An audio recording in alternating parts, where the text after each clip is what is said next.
Opening night of the 2018 KHSAA football season, and boy, oh boy, do we have a good one for you. The green and gold of the St. X Tigers have traveled to Kenwood Drive to face off with the home team, DeSales Colts. Hello, everybody. Tim Bryan back in the saddle for the Colts, bringing what should be an action-packed season. On color again tonight will be the coach, Terry Barney, and he will be joining us shortly. St. Xavier Tigers, well, they really do not need an introduction. St. X High School was established by the Xavier and brothers in 1864. St. X boasts an annual enrollment of around 1,500 young men. The Tigers finished the 2017 campaign with a record of 12-3. St. Xavier fell to the Trinity Shamrocks 38-12 in their last season's 6A championship game. Upon completion of the 2017 season, their coach Will Wolford stepped down after 5 seasons at the helm. Coach Wolford completed his tenure with the Tigers, compiling 44 wins to 22 losses. Longtime Bowling Green head coach Kevin Wallace has taken over the Tigers football program. Coach Wallace has 32 seasons of coaching experience that includes his time with Warren East and Bowling Green. His overall record is 299 and 102. In 22 seasons with the Purples, Coach Wallace led his team to 5 5A state titles: 2011, 2012, 2013, 2015, and 2016, and he has an overall record of 254 and 41. St. Xavier has 12 state football titles dating back to 1962. Their most recent title was in 2009. DeSales High School is located in Louisville South End and was founded in 1956. DeSales has an enrollment of around 320 students. The Colts are coming off a successful 2017 season. DeSales finished at 12-1. Their only loss to Christian Academy of Louisville in the 2A state quarterfinals. The Colts are led by head coach Harold Davis. Coach Davis took over the program in 2012. In 6 seasons, has compiled a record of 70-14 and has led the Colts to 2 2A state championships. That was in 2013 and 2014. The last time the Colts and the Tigers locked horns, well, that was back in 1998, back when the Colts played their home games at Iroquois High School. On that night, the Tigers bested the Colts 32-14. The Colts finished the season 10-2 under then head coach Harold Joyce. Today's broadcast is being brought to you by the following sponsors: O'Shea's Public House, Hoops, and Klein Aluminum. We'll be right back with Terry Barney. He'll be joining me. You're listening to DeSales Colts football, and I'm watching, actually, listening and watching to DeSales Colts football on the Live Sportscaster Network. Thank you for watching Colts football. Did you know DeSales High School is one of only 2 STEM accredited schools in the state of Kentucky? Come learn more at our open house on Sunday, November 18th, noon to 3 p.m. For more information, visit our website at DeSalesHighSchool.com. The high school placement test is one important step for all 8th grade students planning to attend DeSales High School. This year's placement test will be Saturday, December 8th at 9 a.m. No pre-enrollments necessary. For more information, contact the admissions office at 368-6519 or visit DeSalesHighSchool.com. Come take the first DeSales steps. High School welcomes all 7th and 8th grade students to spend a full day shadowing at DeSales. Sit in on classes, meet faculty and staff, tour the school building and stadium, and experience a true day in the life of a DeSales student. Sign up at DeSalesHighSchool.com or call 368-6519. Go Colts. Looking for a place to unwind with friends and family, to share good times, good food, and a great atmosphere? Look no further. For 4 generations, O'Shea's is focused on providing cheer to all they serve. With 3 locations in Kentuckiana: O'Shea's Highlands at 956 Baxter Avenue, Patrick O'Shea's downtown, 123 West Main Street, and H.M. Frank's Jeffersonville, 355 Spring Street. Good times, good food, great atmosphere. O'Shea's. Are you looking for new windows, doors, and siding? Then call Klein Aluminum. Since 1996, Klein Aluminum Building Products have been providing you top-quality windows, siding, doors, awnings, and much more for your home or commercial property. With 23 years of experience, the professional staff can help you pick the right materials to match your needs and your budget from a variety of colors and styles. Contact Klein Aluminum, 502-776-8122.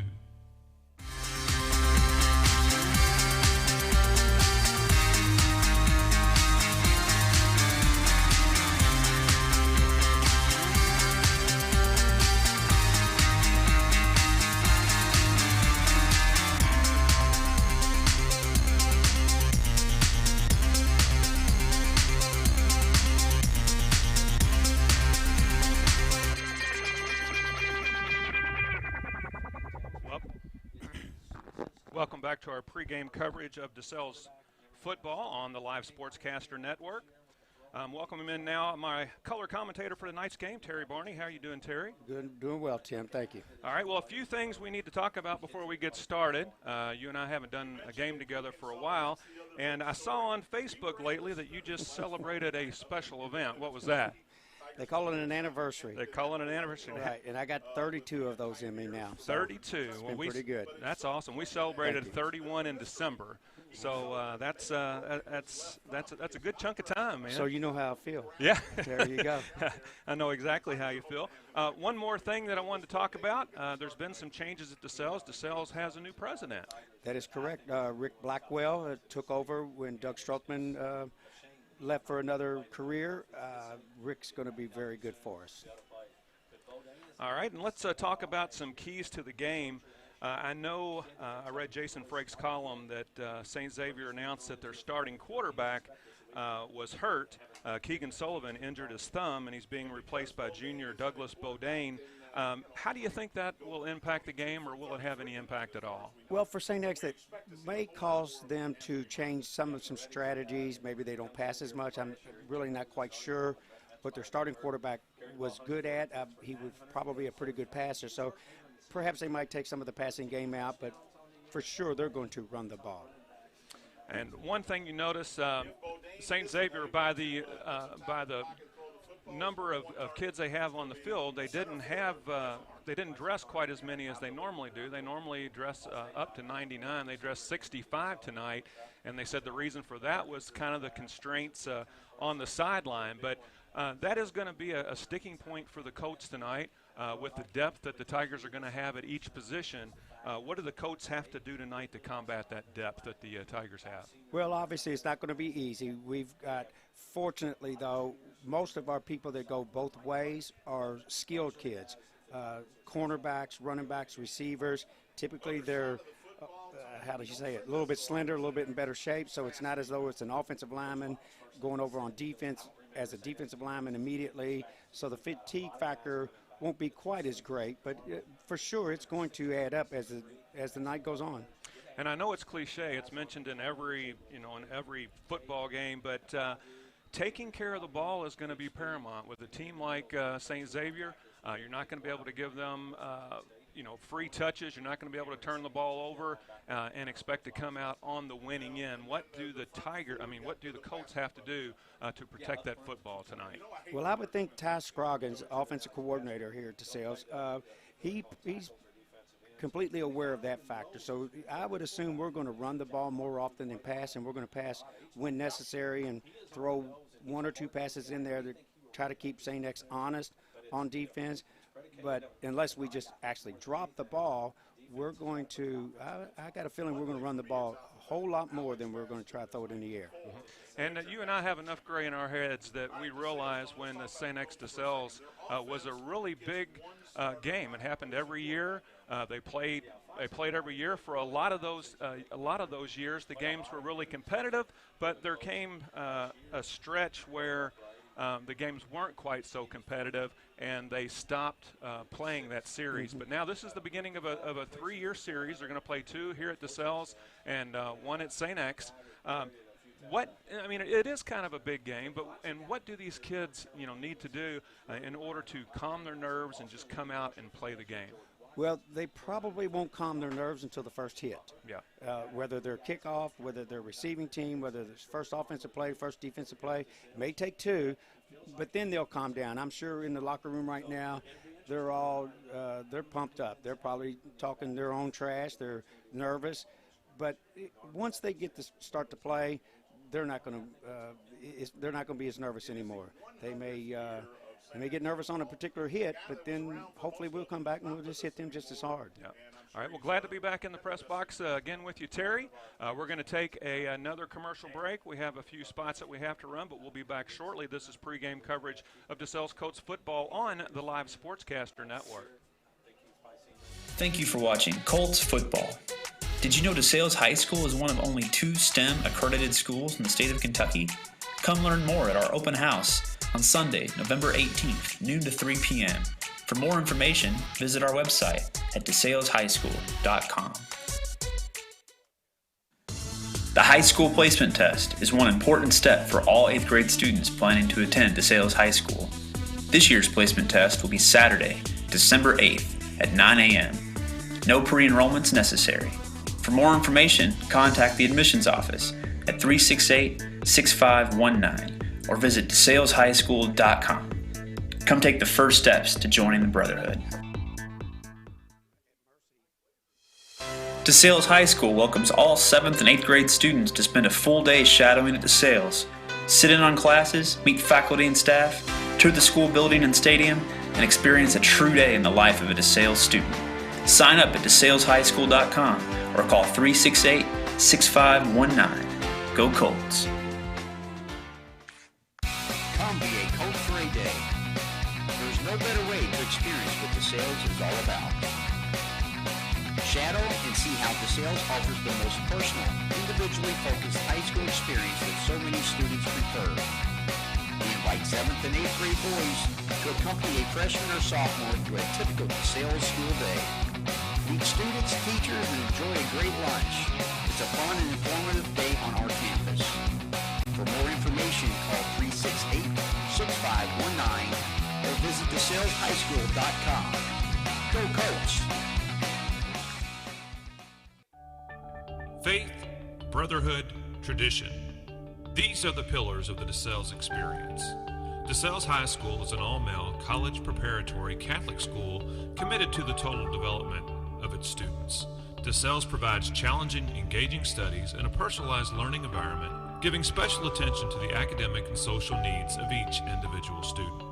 DeSales strives to be the best by providing a comprehensive learning experience both inside and outside the classroom. For more information, contact us online at www.DeSalesHighSchool.com.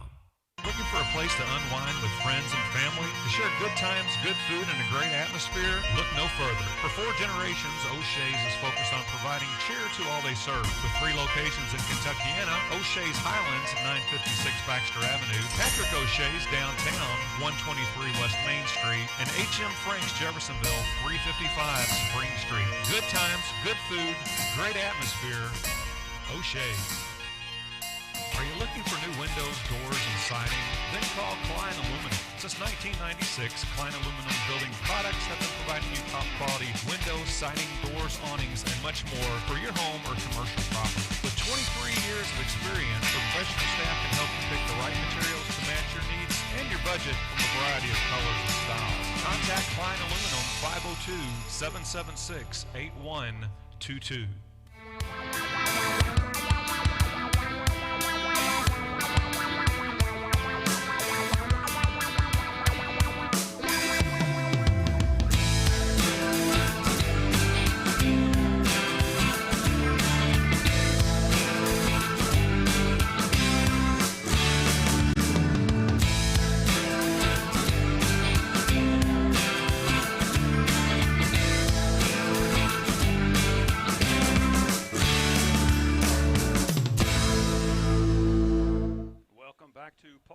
Stadium on the campus of DeSales High School.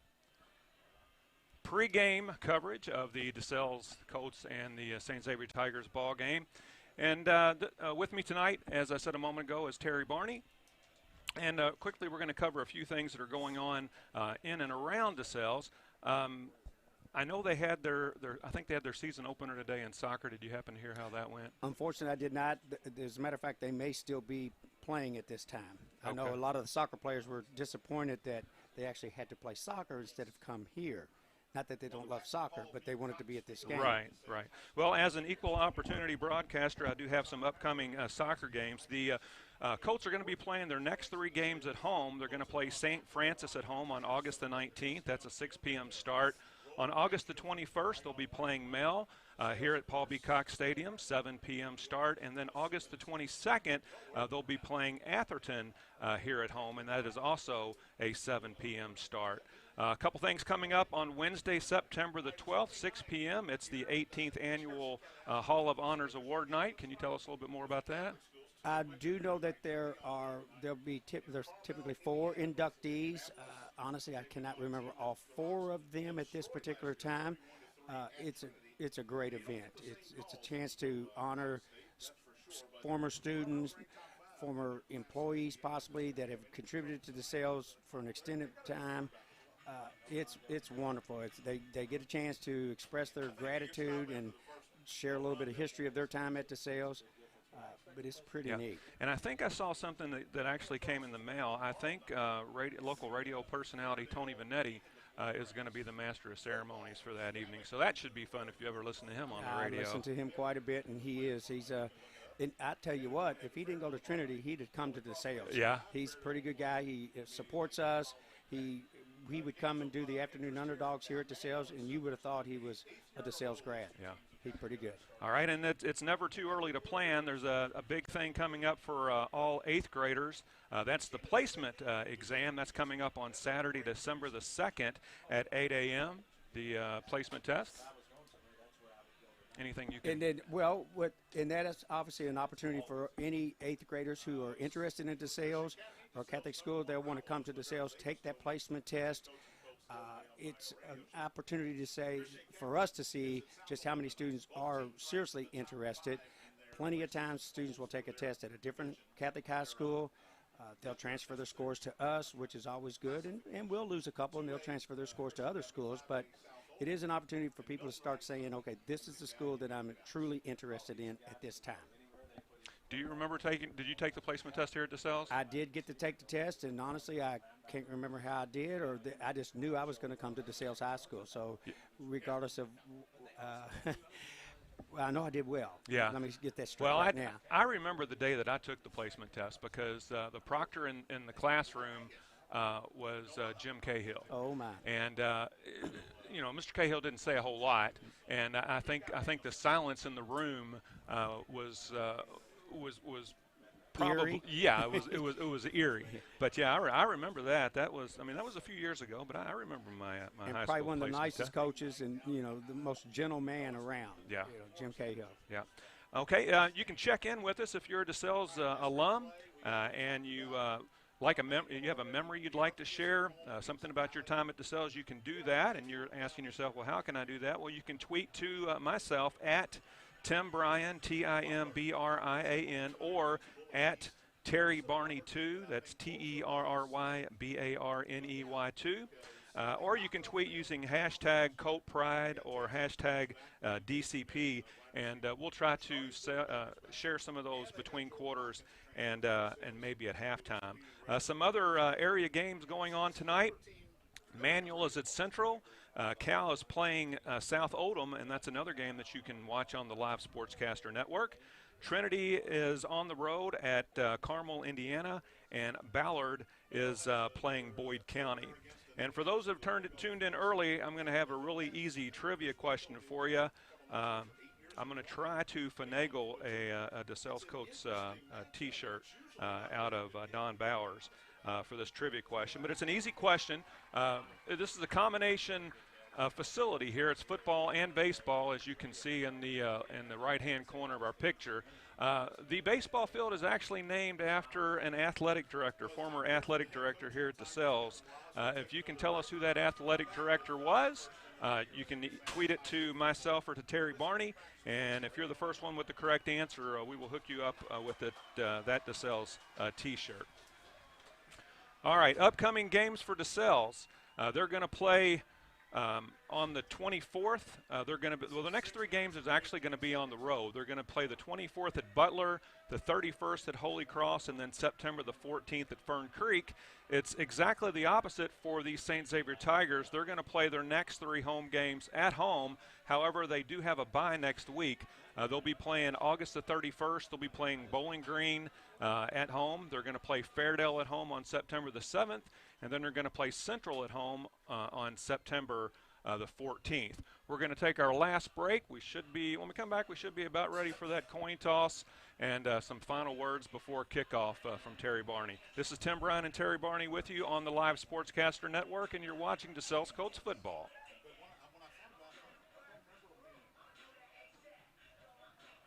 Thank you for watching Colts football. Did you know DeSales High School is one of only 2 STEM accredited schools in the state of Kentucky? Come learn more at our open house on Sunday, November 18th, noon to 3 p.m. For more information, visit our website at DeSalesHighSchool.com. The high school placement test is one important step for all 8th grade students planning to attend DeSales High School. This year's placement test will be Saturday, December 8th at 9 a.m. No pre-enrollments necessary. For more information, contact the admissions office at 368-6519 or visit DeSalesHighSchool.com. Come take the first steps to joining the Brotherhood. DeSales High School welcomes all 7th and 8th grade students to spend a full day shadowing at DeSales. Sit in on classes, meet faculty and staff, tour the school building and stadium, and experience a true day in the life of a DeSales student. Sign up at DeSalesHighSchool.com or call 368-6519. Go Colts.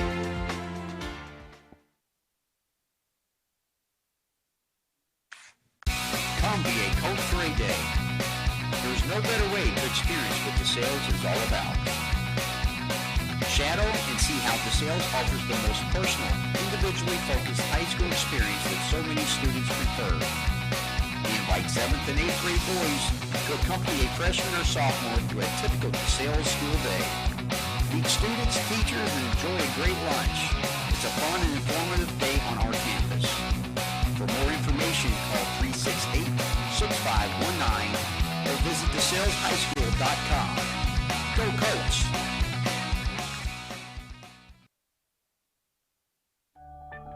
Faith, brotherhood, tradition. These are the pillars of the DeSales experience. DeSales High School is an all-male, college preparatory Catholic school committed to the total development of its students.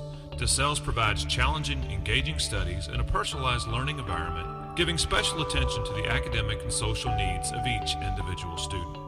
DeSales strives to be the best by providing a comprehensive learning experience both inside and outside. To share good times, good food, and a great atmosphere, Look no further. For 4 generations, O'Shea's is focused on providing cheer to all they serve. with 3 locations in Kentuckiana, O'Shea's Highlands, 956 Baxter Avenue, Patrick O'Shea's downtown, 123 West Main Street, and H.M. Frank's Jeffersonville, 355 Spring Street. Good times, good food, great atmosphere, O'Shea's. Are you looking for new windows, doors, and siding? Then call Klein Aluminum. Since 1996, Klein Aluminum building products have been providing you top quality windows, siding, doors, awnings, and much more for your home or commercial property. With 23 years of experience, the professional staff can help you pick the right materials to match your needs and your budget from a variety of colors and styles. Contact Klein Aluminum 502-776-8122.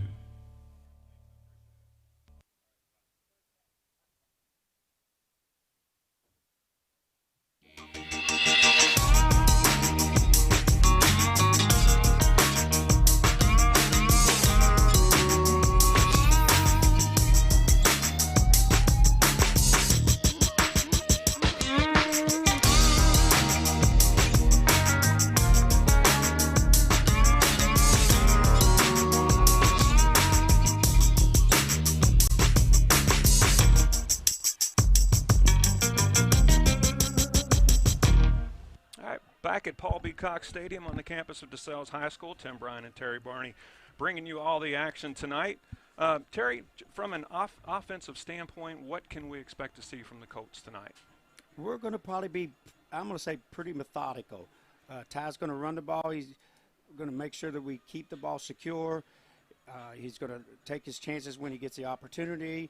He's a pretty wise offensive coordinator. Of course, what he did at Central is no testament, and he's got a great eye as what the defense is doing on the spot at that particular time. So he can make adjustments. He can see a weakness or an opportunity where we can capitalize on. So I'm going to say mostly run and pass when we have that opportunity. Okay, and I remember last time you said that it was going to be like a 60-40 split or something like that. What do you see as far as running and passing tonight? I'm going to make sure that we can take advantage of the fact that we don't have as much depth as St. X, so the more that clock can run is going to be more in the favor of DeSales. All right, taking a quick look at the crowd here, it looks pretty much like there's people from end to end as far as the eye can see. You can see, well, you can't see it in the current picture right now, but in the end zone closest to the school, I guess that is the new student section. Correct. We actually brought those bleachers in for this occasion. Yeah, and there's an awful lot of orange out there in the end zone. That would be our danger zone. Students had a great pep rally today, probably one of the best in the last 15 or 20 years. I have to go way back to when Daniel Hill and I hate to call out people's names, but Jamie Thompson, some of the people who have graduated from DeSales listening tonight, Josh Bivens. I mean, today's was first class. Yeah. Okay, it looks like DeSales has won the toss, and they have elected to receive the ball. So they will get first crack at it here tonight.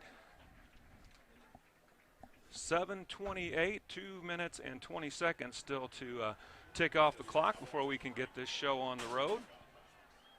Once again, I'd like to thank our sponsors. Tonight's broadcast is being brought to you by O'Shea's Hoops and Klein Aluminum.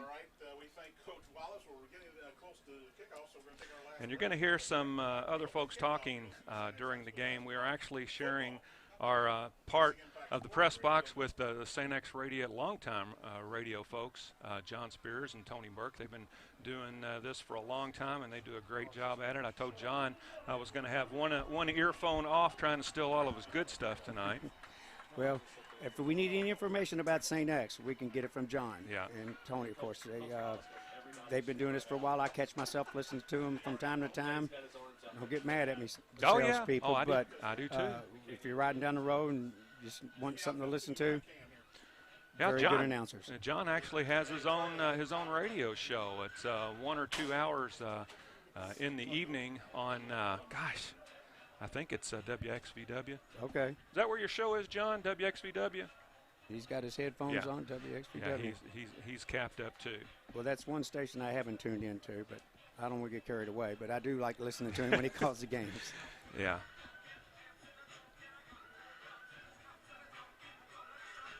going to try to come down to you right after the kickoff if I can. Well, I like our attitude. Are we on right now? Are we on all? Okay.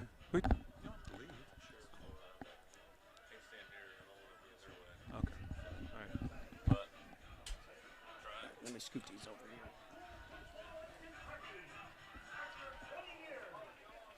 All right, if you're joining us late, we said in the pregame how the starting quarterback for Saint Xavier had hurt his thumb, and he's out of the game today, so they will be going with their second man up. And here's the kickoff, the beginning of the Kevin Wallace era at Saint Xavier.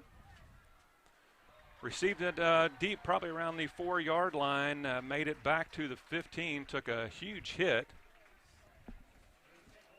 For the Colts, that was Savion Stivers. Right. Now, Savion's one of our faster players on the team. He usually has pretty good moves. He went straight into, went straight up the right side, had some decent blocking. Somebody from St. X obviously cut through that and took him down. Yeah, met rudely. They're going to call it the 16-yard line. Fott starts off in the short shotgun. Has a back at each hip. Man in motion. That's Antoine Johnson. It's a handoff right up the middle. Good blocking up front by DeSales. Antion, that's a good way to start. That was Darren Hollenkamp up the gut for a gain of about 6 yards. So let's call it 2nd and 4 from the 22.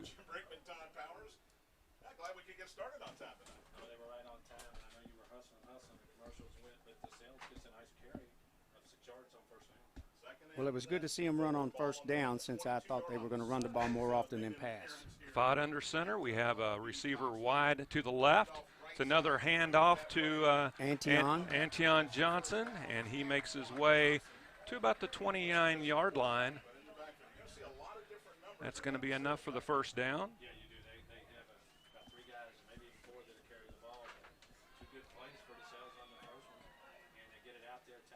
Typical start of a ball game. Try to get it up front, get yourself a few yards. Then they did an off-tackle play. Antion enough to get the first down. All right, receiver wide to the left, one wide to the right from the shotgun. Drops back, looking downfield, has to scramble. He's hit, and he's going to be dropped at around the 15-yard line. I'm sorry, the 20-yard line. St. X with some good pressure up front there.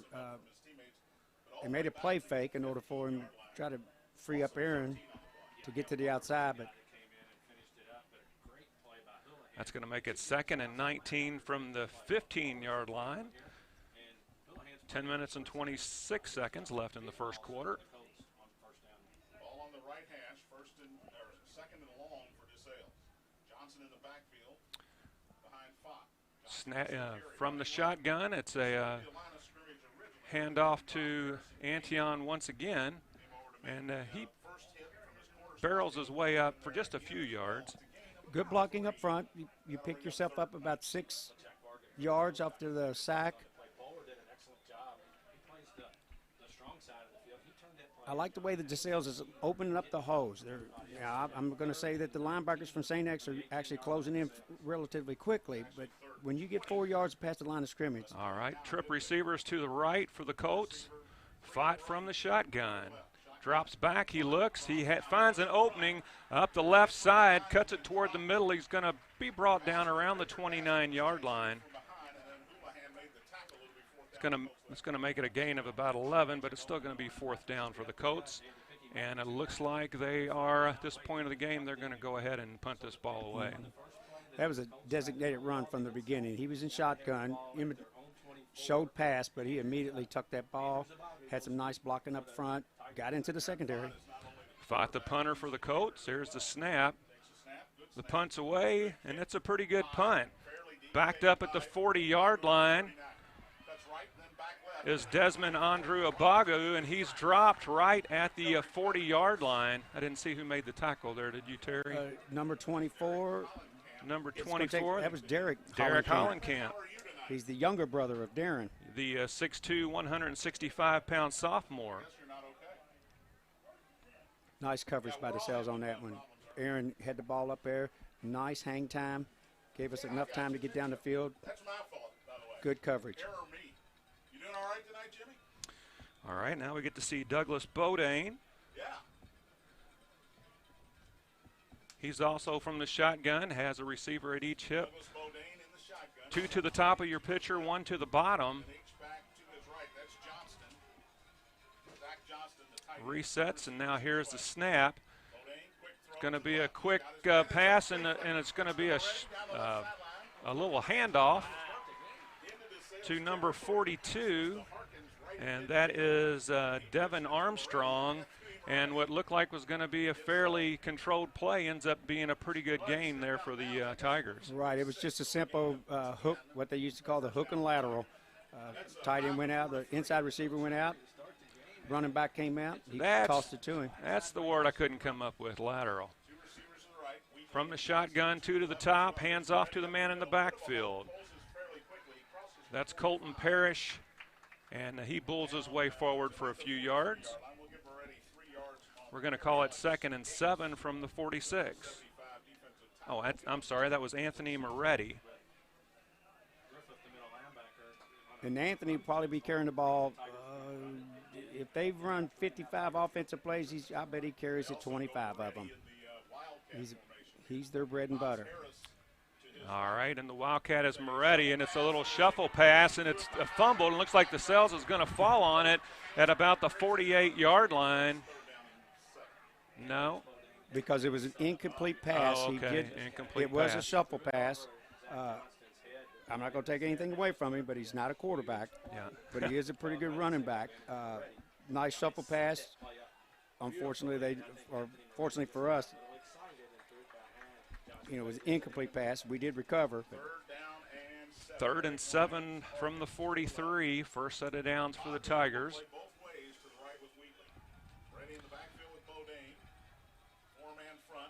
All right. It's a little screen pass to James Johnson, and there's a couple flags down, and he's met rudely by number 25, Trey Waters, knocked out of bounds. But there were a couple flags there on the play, Terry. It was a quick slant in. He had 2 blockers out there. chances are they just bundled up our cornerback there, one in the front, one in the back, and then there happened to be a second flag. So typically on some play like this, of course, it's going to be an offensive infraction. Starters for the Tigers. Again, Douglas Bodine will get the start, the junior quarterback. Moretti, the running back.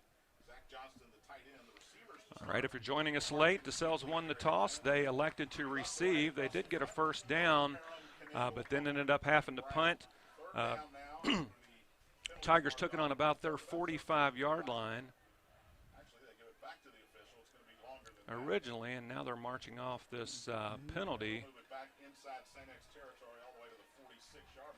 Yeah, and that's going to put it on the Saint X 46.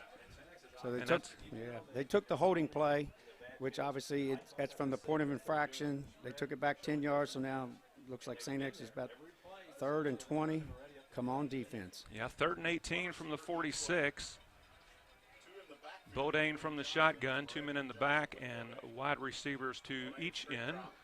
He's dropping, he's looking, he throws across the middle. He has a man, and he's met almost immediately by Derek Hollenkamp. And he is dropped at the 41-yard line. Nice patience by the quarterback. He had his time. That route came right across the middle, what you would call a skinny post. That's going to be 4th and 5, and that brings on the punting unit. The punter is Austin Teggy.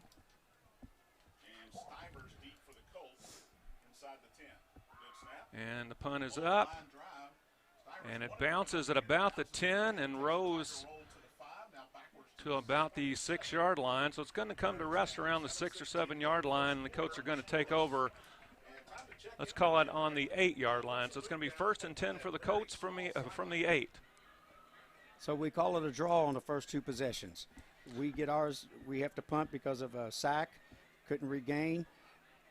St. X gets backed up because of penalties. We're back and forth. Here we go again. And like we said in the pregame, a little bit of jitters. The bobbled shuffle pass, and then DeSales just not being able to string together, some good running plays.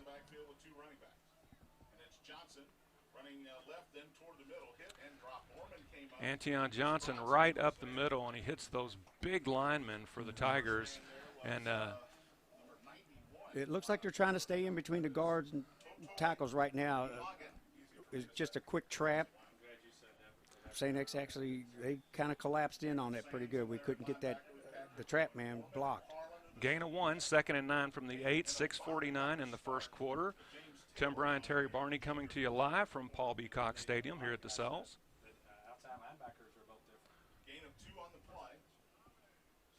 All right, 3 receivers to the left-hand side. He hands it off to, who was that? Probably one of the Hollenkamps. Let's see. That was Darren, big brother. Darren Hollenkamp. Who also plays outside linebacker on defense. And he gains a few, 3rd and 4 from the 14. You keeping tally here? I'm looking at the pass, and I've only seen 1 pass attempt, and that was a sack, but currently we're at 7 runs. Receiver wide to the top of your screen. 8. Antion gets hit right around the 15 and goes forward, and it looks like he's going to be very close to the first down. Tell you what, I like our attitude. We're taking the ball straight at St. X. Obviously, you set them up on the inside so you can get to the outside of the tackles. DeSales is pushing them off the line of scrimmage. The people that are making the tackles are the cornerbacks and the outside linebackers are the ones coming in and making these plays. Anytime you can get past that defensive line. 1st and 10 from the Colt 18. 2 receivers to the left, 2 to the right, 1 man in the backfield, fought from the shotgun. Here's the snap. Hands it to the back. That's what we got here. That's number 30. Oh, that's Darren again. Yeah, Darren Hollenkamp again. you start picking up 4 yards at a time. I'm not a math magician, but, 3 fours is 12, and it only takes 10 for a first down. And it keeps the chains moving. From the shotgun again, once again to Hollenkamp, and he falls forward. Maybe a yard.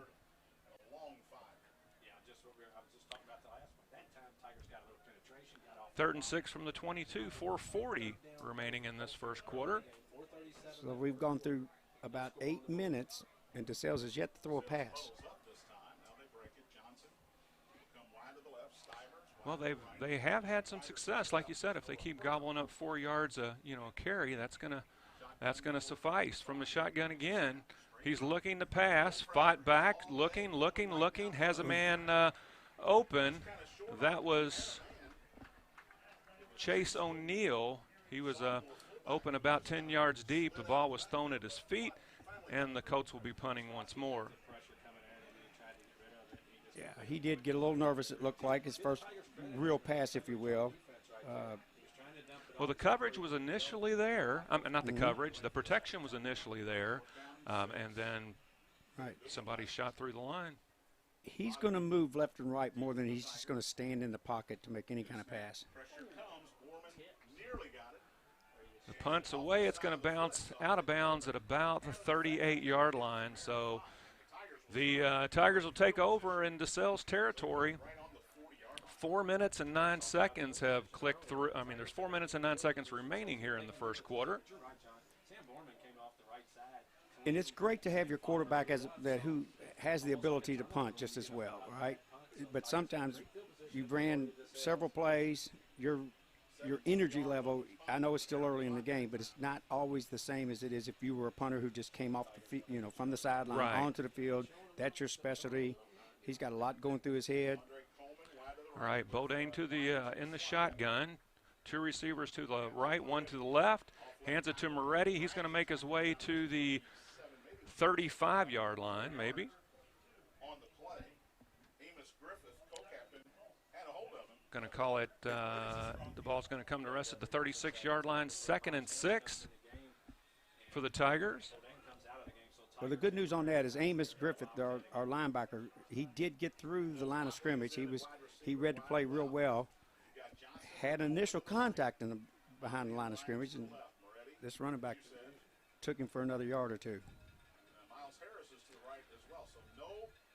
3 receivers to the right, 2 for the left. No one in the backfield for Bodine. Man in motion. Oh, it's a fumble in the handoff. It's kicked forward. It looks like the Colts may have recovered it this time. And that was actually Moretti back there in the shotgun formation on that particular play. Oh, was it? Okay. Yes, he stood back there a shotgun. Obviously, it was run all the way. They're trying to spread DeSales out. I'm just going to say it. Perhaps their quarterback, their junior quarterback, who's only actually probably been practicing with the varsity or with the first team for the last week.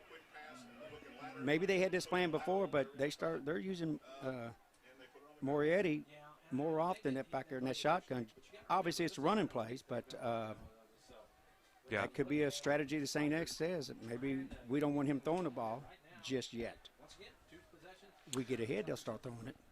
2 receivers to the left, 1 to the right, 2 men in the backfield.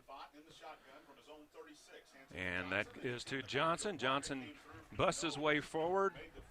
Maybe got back to the line of scrimmage.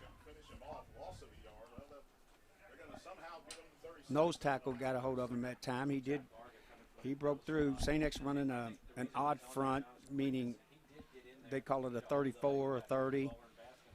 They got a nose guard, 2 tackles or 2 ends as you want it, and then they always bring a outside linebacker up on the line of scrimmage to DeSales' strong side.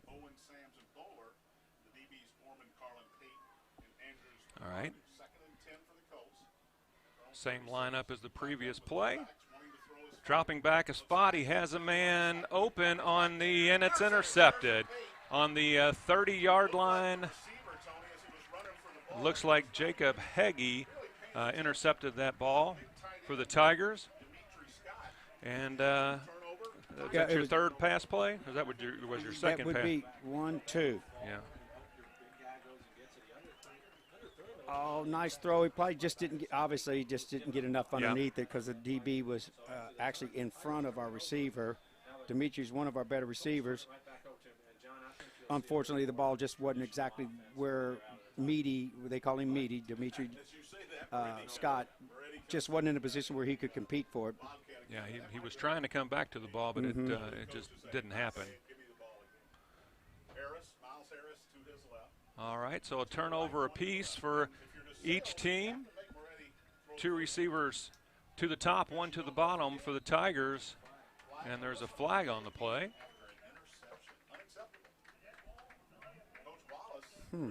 Dead ball delay of game is the call.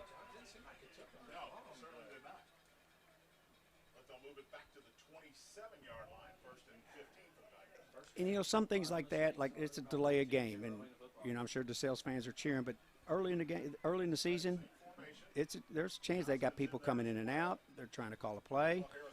He fakes the handoff.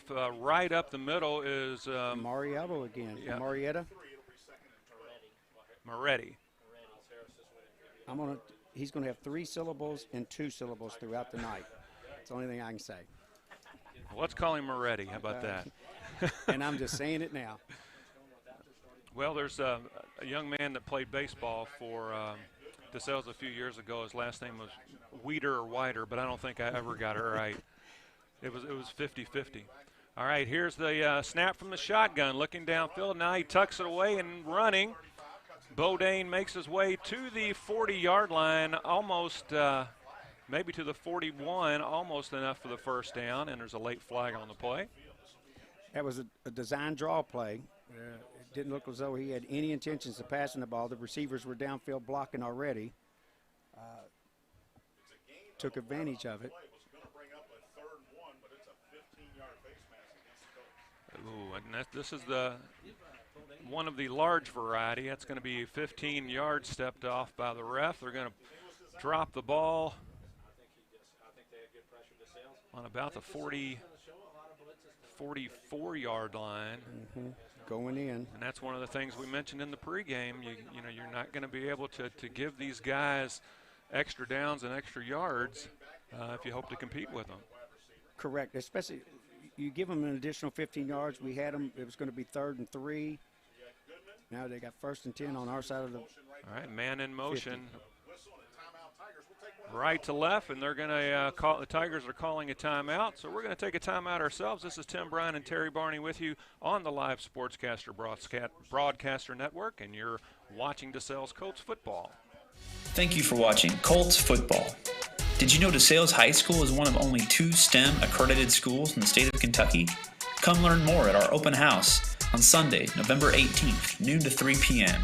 For more information, visit our website at DeSalesHighSchool.com. Looking for a place to unwind with friends and family? To share good times, good food, and a great atmosphere? Look no further. For 4 generations, O'Shea's is focused on providing cheer to all they serve. With 3 locations in Kentuckiana, O'Shea's Highlands at 956 Baxter Avenue, Patrick O'Shea's downtown, 123 West Main Street, and H.M. Frank's Jeffersonville, 355 Spring Street. Good times, good food, great atmosphere. O'Shea's.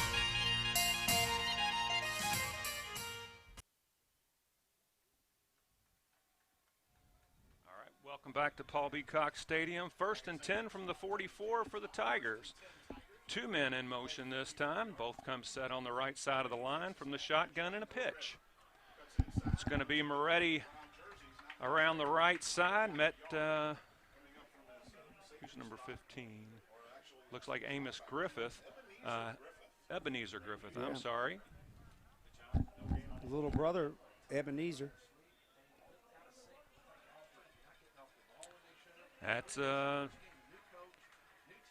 gain. Got back to the line of scrimmage. We're going to call it 2nd and 10. 58 seconds remaining in the first quarter. From the shotgun, 3 receivers to the top. Bodine is looking. It's a nice screen set up right up the middle. I mean, right on the right hash. He's going to make his way down to about the 13-yard line, and he's ridden out of bounds by Cameron Perry. Well, it was a very bright call right there. I mean, just go figure. They knew we were coming, or we showed it early, but that play was called. Nice screen. It's up, what, 30, 40, I can't count that fast, but had every bit of 25, 30 yards. Yeah, that was a big chunk. 1st and 10 from the 17. Moretti in the Wildcat. 3 to the top, 2 to the right. He gets it. He runs right up the middle, a huge hole. Makes his way across the 5. He's probably going to come down at about the 4-yard line. Nice little trap play. 1st and 5 from the 5. 1st and goal from the 5, rather.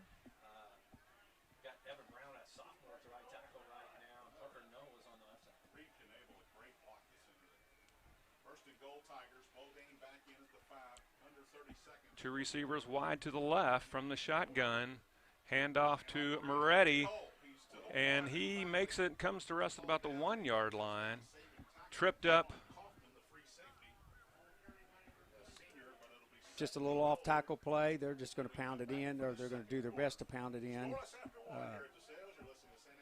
Well, that brings us almost to the end of the first quarter. All right, end of the first quarter of play. We have no score, but the Tigers are threatening. They have the ball on the 1-yard line. When we come back, it'll be the start of the second quarter. This is Tim Bryan and Terry Barney with you on the Live Sportscaster Network. Thank you for watching Colts Football. Did you know DeSales High School is one of only 2 STEM accredited schools in the state of Kentucky? Come learn more at our open house on Sunday, November 18th, noon to 3 p.m. For more information, visit our website at DeSalesHighSchool.com. Faith, brotherhood, tradition. These are the pillars of the DeSales experience. DeSales High School is an all-male, college-preparatory Catholic school committed to the total development of its students. DeSales provides challenging, engaging studies and a personalized learning environment, giving special attention to the academic and social needs of each individual student. DeSales strives to be the best by providing a comprehensive learning experience both inside and outside the classroom. For more information, contact us online at www.DeSalesHighSchool.com.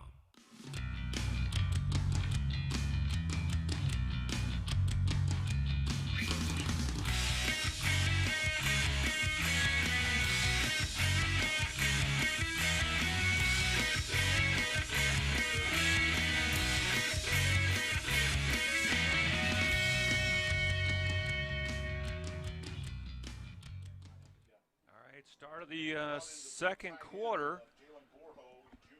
Tigers have the ball on the 1-yard line. 2nd and 1. Snap to Bodine, handoff to Moretti, and they've not called a touchdown yet.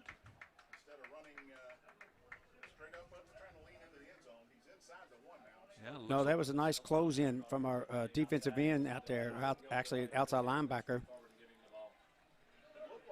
Now it's going to be 3rd down and 1 for the Tigers.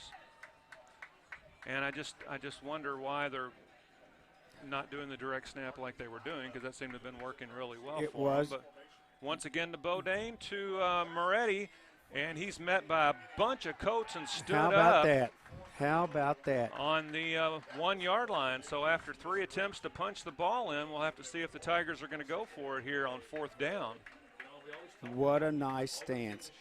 I'm telling you, everybody in the stadium knew Moretti was going to get the ball. And he's gotten it all 3 times since they've been down here. Now we're standing for it. Doesn't surprise me saying they're going to go for it. Wow, Moretti is – this is the first time I've really taken a look at him. He's a big fella out there. I'm surprised that they're not just direct snapping it to him. One more time to Moretti. Look at that. Penetration from the Colts, and he's dropped at the 5-yard line. Well, you know what? You cannot run if you don't have somebody blocking for you up front. And fortunately for DeSales, St. X just that left side of the line of scrimmage took a break. Yeah, before we swapped ends at the quarter change, Moretti was just dancing the ball right up the field. And I don't know what Harold Davis said to the guys over in the huddle, but whatever he said worked. He needs to go to that one again. Do not let them score. And they paid attention. And they paid attention, yep. Well, the good news is they didn't get a touchdown. The bad news is we're backed up deep in our own territory. All right, we have two receivers to the right, one to the left. It's a quick handoff to Johnson. He's going to make his way up to maybe the 6-yard line. And I see a flag way back here on about the 30-yard line from one of the backfield judges. Not sure if it was somebody didn't have their mouthpiece in. We're still. I did not see the call, but it is against St. X. Oh, it was just a warning? Okay, well, I saw the coaches really trying to get the guys, off the field and against the rail there. There's not a whole lot of room on this side, which would normally be the home side, but it's the visiting side here at Paul B. Cox Stadium. 2nd and 9, two running backs and one receiver to the left. Once more to Johnson. Antion, yeah. Looks like he finds his way to about the 8-yard line. All right, we're having some nice blocking. He did make it 2 yards past the line of scrimmage before the linebackers closed in on him. But so we're sticking with the running game for sure. Obviously, it worked in the first quarter. Our defense stood up. Third down and 6 for the Colts.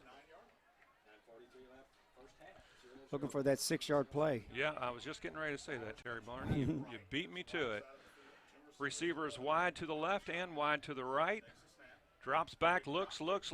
Oh, right through the hands of, is that Jaden Scroggins? Yes, it is. Right through the hands. It wouldn't have been enough for a first down, and he was hit immediately. But that was a well-thrown ball. It certainly was. I mean, it was on a whistle, too, wasn't it?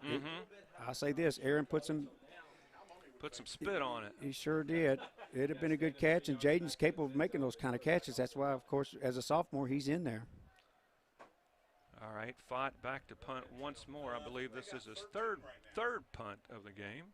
Now I think they got 12. You better get a timeout. And they do. Timeout St. X. And there's a little bit of indecision on the part of the Tigers. They had 12 men on the field, and they had 13. They decided to take a timeout. And Nick Bosch, one of the coaches, has given some guys out there an earful. Nick is the assistant AD at Saint Xavier. So a timeout for the Tigers with 9 minutes and 29 seconds left in the second quarter. We're going to take a real quick break. This is Tim Bryan and Terry Barney with you on the Live Sportscaster Network. Are you looking for new windows, doors, and siding? Then call Klein Aluminum. Since 1996, Klein Aluminum Building Products have been providing you top-quality windows, siding, doors, awnings, and much more for your home or commercial property. With 23 years of experience, the professional staff can help you pick the right materials to match your needs and your budget from a variety of colors and styles. Contact Klein Aluminum 502-776-8122. All right, Fott back to punt in the end zone. And there is another flag thrown. I was getting ready to say it was a well-played first quarter, but the flags are coming out in a hurry here in the second quarter. And the wind's barely blowing. So that was apparently we must have moved. I see us backing up. Well, in the big scheme of things, it's not that big a deal. The ball was on the 6-yard line. Ready to kick it away. Desmond Andrews. Fott with his heels at the very back of the end zone. Standing deep at the DeSales 40-yard line. Fott in the back of his end zone. Mormon got close last time. He's coming again. And here's the punt. It's a nice punt. Started off originally at the 40, backed up to the 43. It is Anthony Usher on the run back. He weaves a little bit, sheds a couple tacklers, and he comes to rest on about the 33-yard line. So it was not a bad kick and not terrible coverage. And we had Anthony Usher down there. The neat thing was it was a high punt, so it had some nice hang time that obviously gave our people time to get down there. Our gunner didn't make it to him, or made it to him and didn't make the tackle, but we closed in, so now we got him sitting right at the 37 and one more penalty.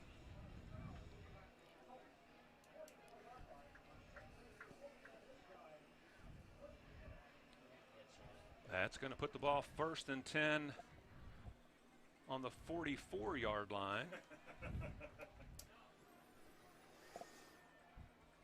Two receivers to the top right, one to the bottom left, one man in the backfield. Moretti, it's a fake handoff. It's a shuffle pass up the middle to Layden Mitchell. No, that can't be right.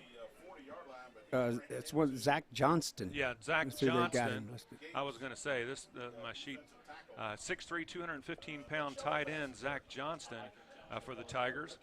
Looked like Alex Gates,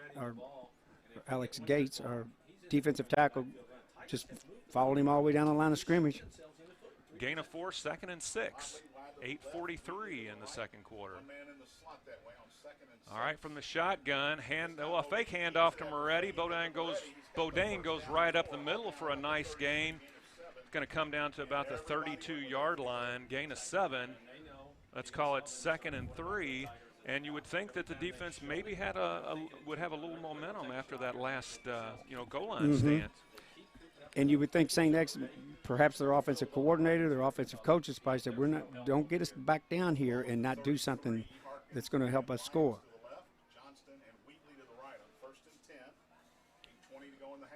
Two receivers to both sides. From the shotgun is Bodine. He's looking right to screen pass to Moretti, and Moretti didn't even look back for the ball, kind of stuck his hand up at the last minute. Kind of a strange play. Obviously, they probably worked on it, but they need to work on that one a little bit more. DeSales had that snuffed out, so to speak, all the way down the line of scrimmage. We had as many people out there to tackle him as they did blocking. And then to add worse to it, the quarterback didn't make a very good pass to him. 2nd and 10, and you have to wonder if maybe Bodine is dealing with a little bit of jitters. Kind of exactly. Thrown on a big stage all of a sudden, so to speak. From the shotgun, they're going to try it again. This time to Moretti. And coming up to make the stop is big number 87, Dimitri Scott. To be as big as he is, 6'3", 260 pounds, he's quick. Dimitri's one of the best athletes out there for sure. He can play. He plays tight end. Obviously, he's playing his defensive end. Made a nice read. The play was similar, other than the fact that they didn't pull as many people that time. Perhaps they didn't think DeSales thought they would run it again, but we were all over it. Yeah. Well, and Dimitri has played basketball for the Colts as well, didn't he? He did play last year. He played a little bit his sophomore year, but I think Dimitri realizes that he could play any sport, but he loves football, and hopefully that football will be his ticket to go on to higher education. All right, another timeout for the Tigers as they're huddling up at the bottom of your screen. Well, I tell you what, we've known everything they're going to do, or it appears that we have, other than maybe a shuffle pass here or there. Man for man, we're holding our own. We are. They've moved back and forth. We gave them a chance. We gave them 15 yards on the opportunity that they just got all the way down to the 1-yard line, and we held them. So as it goes, other than the penalties, this is a pretty even game. And I guess you throw the penalties in there too, because they've gotten 15ers. We've gotten the 15s, the 10s. So we're hanging right there with them. We're exactly what we hope we would do. All right, 3rd down and 14 from the DeSales 37. Have actually 3 receivers down here to the left, 1 to the right. Moretti in the backfield. Bodine with the snap. He looks left, has James Johnson.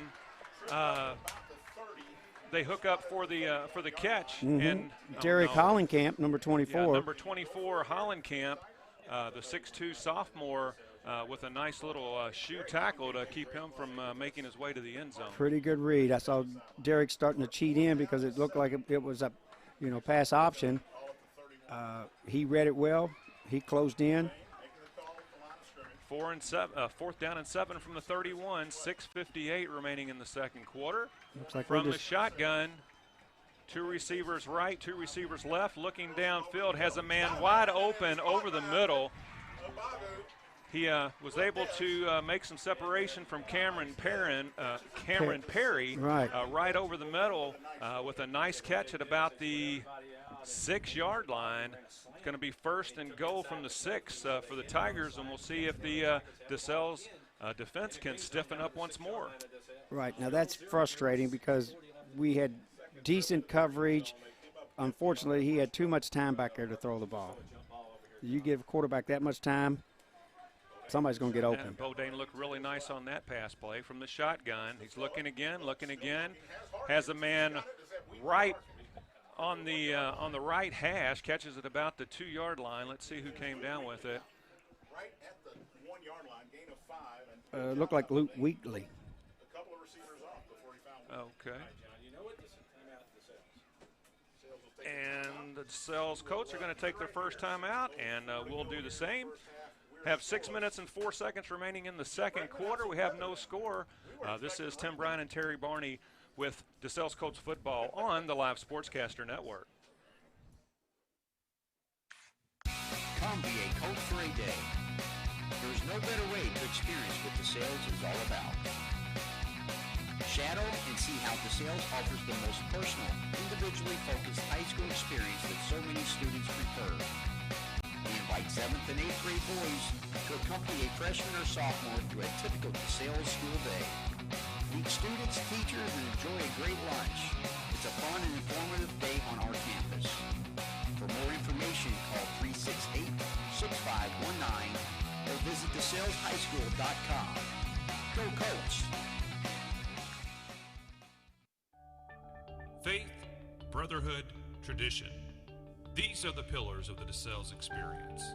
DeSales High School is an all-male, college preparatory Catholic school committed to the total development of its students. DeSales provides challenging, engaging studies and a personalized learning environment, giving special attention. Second and goal from the 1. Moretti in the backfield, a couple guys in motion right to left. From the shotgun, they're going to pitch to Moretti. Moretti picking and choosing, goes up the middle and is met again and drops short of the goal line. That was Sean Kaufman. Sean Kaufman. Coming from his safety position. Nice read. Call me crazy, but I don't know. Obviously, they didn't have success the last time, just handed it to Moretti. Now they're trying to swing him to the outside. You got that many people moving on the 1-yard line. Yeah, and they're still trying to bust the ball right up the gut. You know, they may try to get some blocking out a little bit further for him and let him run a little bit. Bodine is rolling left. He should have been dropped. And he comes to rest at the 5-yard line. A missed tackle Darren Hollenkamp had a hand on him, but just couldn't bring him down back at about the 10-yard line. Right. Looked like DeJuan Wheat and Alex Gates, our defensive tackles up in there. Perhaps the coaches are having first game jitters as well. Yeah. You're down on it, and I'm not. Well, yes. Why would you get down there and try a sweep play? The last one was definitely a run, and now Jeff Sexton in for the field goal. Tigers first on the board. 3-0 Tigers with 4 minutes and 36 seconds here in the second quarter. I like our speed on defense. We're running people down. We're in the right position. This is a very good showing for us. Yes, it is. Right, and we've got more to come. We get the ball back here. We need to muster up 3 to 6 points on this, or a great drive all the way down. We need to occupy the ball until the end of until halftime. And 4 minutes and 36 seconds left. I'm sure Ty Scroggins over there, he's got some plays we're going to run, and we're going to run some more. And if we do pass, I would think it'll be safe passes, something we know we can, pass and cash. Yeah, right. Out in the flat or some type of a developed screen. Correct. And if you pick up 5, you get 5 and go from there. Well, the bend but don't break defense so far has come up really big on 2 goal line stands. All right, here's the kickoff. Stivers has it at the 1-yard line, coming up the middle. Boy, he's got some speed, and he dives to about the 23-yard line. And some extracurriculars going on there after the man was down. But cooler heads prevail, and both teams head to their sidelines. I'll tell you what, Savon got to that 20-yard line about as fast as anybody could.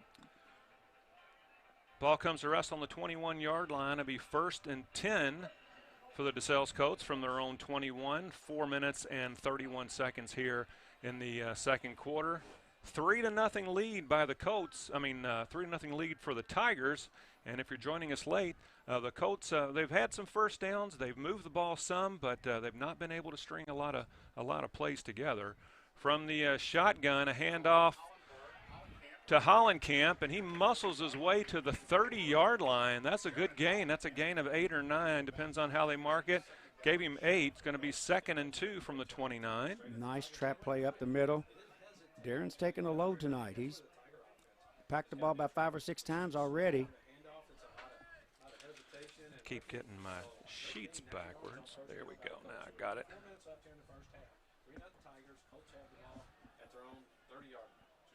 All right. 2 receivers to the top, 2 men in the backfield.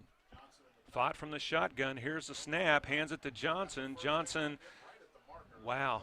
Going to come to rest right at the first down marker. We'll see where the ball's positioned on the turf. And chain gang feels pretty happy about it. They're going to move the chains, and it's going to be 1st and 10 from the 32. Just enough push off the offensive line. We get the 2 yards that we needed. We're moving the chains, and we're running the clock. One of the first times Aaron's been under center tonight. Fullback in. He rolls to the left. He's running. Has a little, oh my goodness. No, it's out of bounds. It's okay. Had just a little shuffle pass and right off the hands again. That would have been a gain of about 5 yards had he been able to corral it. Right, just a little shuffle pass. Aaron, it was pass all the way. Then Aaron, obviously St. X put a lot of pressure on him there just then. So he had enough presence of mind just to flip the ball over. And I'm not quite sure if the receiver knew that it was supposed to be a shuffle pass. Did you get the number of the intended receiver? I didn't. That I did not. Okay. 2nd and 10 from the 32.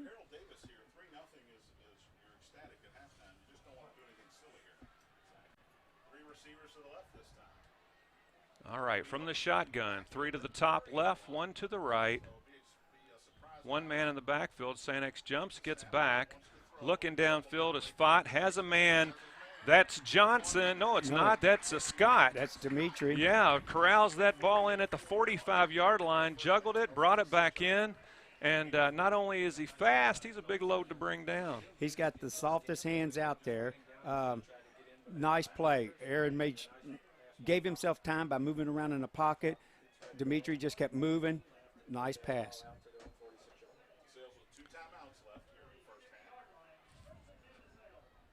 First and 10 from the 46. Hand off to Johnson. He's heading left. Comes to the left hash mark almost at the midfield. Going to get a gain of about 3 or 4. I don't say it's the old jet play that we used to run, but, Antion lined up on the right-hand side. We had a pull and guard, led him to the left. You start picking up 4 yards. I'll take 4 yards on first down. All right, 2 to each side for Fott. A man in the back hands it off to Darren Hollenkamp. Hollenkamp gets it across the midfield. Gain of about a yard. We'll call it. Well, they gave him 2. Going to call it 3rd and 4. And you really, if you're watching the game from the Colts' perspective, you really need a first down here. Even if you don't score, I mean, you can still come down. A long field goal attempt at the end, you still go in 3-0 at the halftime, or tied up at 3. Correct. And I think that's why DeSales, Ty Scroggins, They call a timeout. He probably has a play here that St. X had, even through the scrimmages, something that he knows is a safe play, perhaps some type of screen, some type of flare pass left or right. I do look for it to be a short pass. If it is one just to the wings out here, unless he sees something that St. X is just blitzing quite a bit, he may attempt a screen here. But I would be surprised if it's a run unless it's a trick play. Yeah. Last time out for the Tigers here in the first half. The Colts still have one remaining. Get back to action. It's going to be 3rd and 5 from the 49 for the Colts. And like Terry said, he's banking on a run or a very safe pass. Mm-hmm. Something short, something to the outside with some blockers coming out in front of the receiver.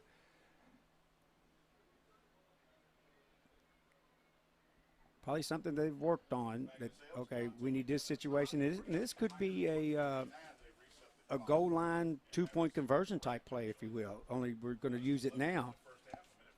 Just one reason, obviously it's early in the season. Let's practice on it. It's just something we want to do to get ourselves a 5-yard, or, maybe a 3-yard catch, and hopefully you make a defensive back or somebody miss you so that you can pick up those extra 2 or 3 yards.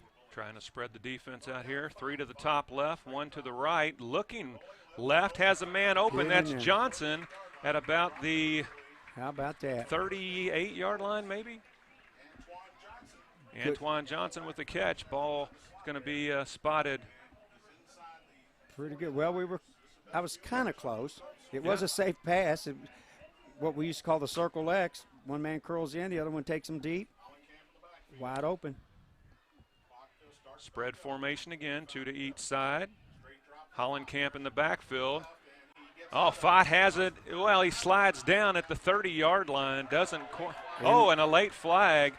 He dropped back like he was going to pass, and then he tucked the ball and went right up the middle and slid down at about the 31 or 32, and there was some contact made.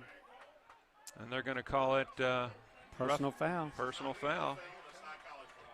When you slide feet first, now I'm not sure of all the high school rules, but he, in fact, did slide feet first, and unfortunately for St. X, the defensive back came up and made contact. Well, there was contact made. It wasn't malicious contact, but there was contact made. Just couldn't hold himself back.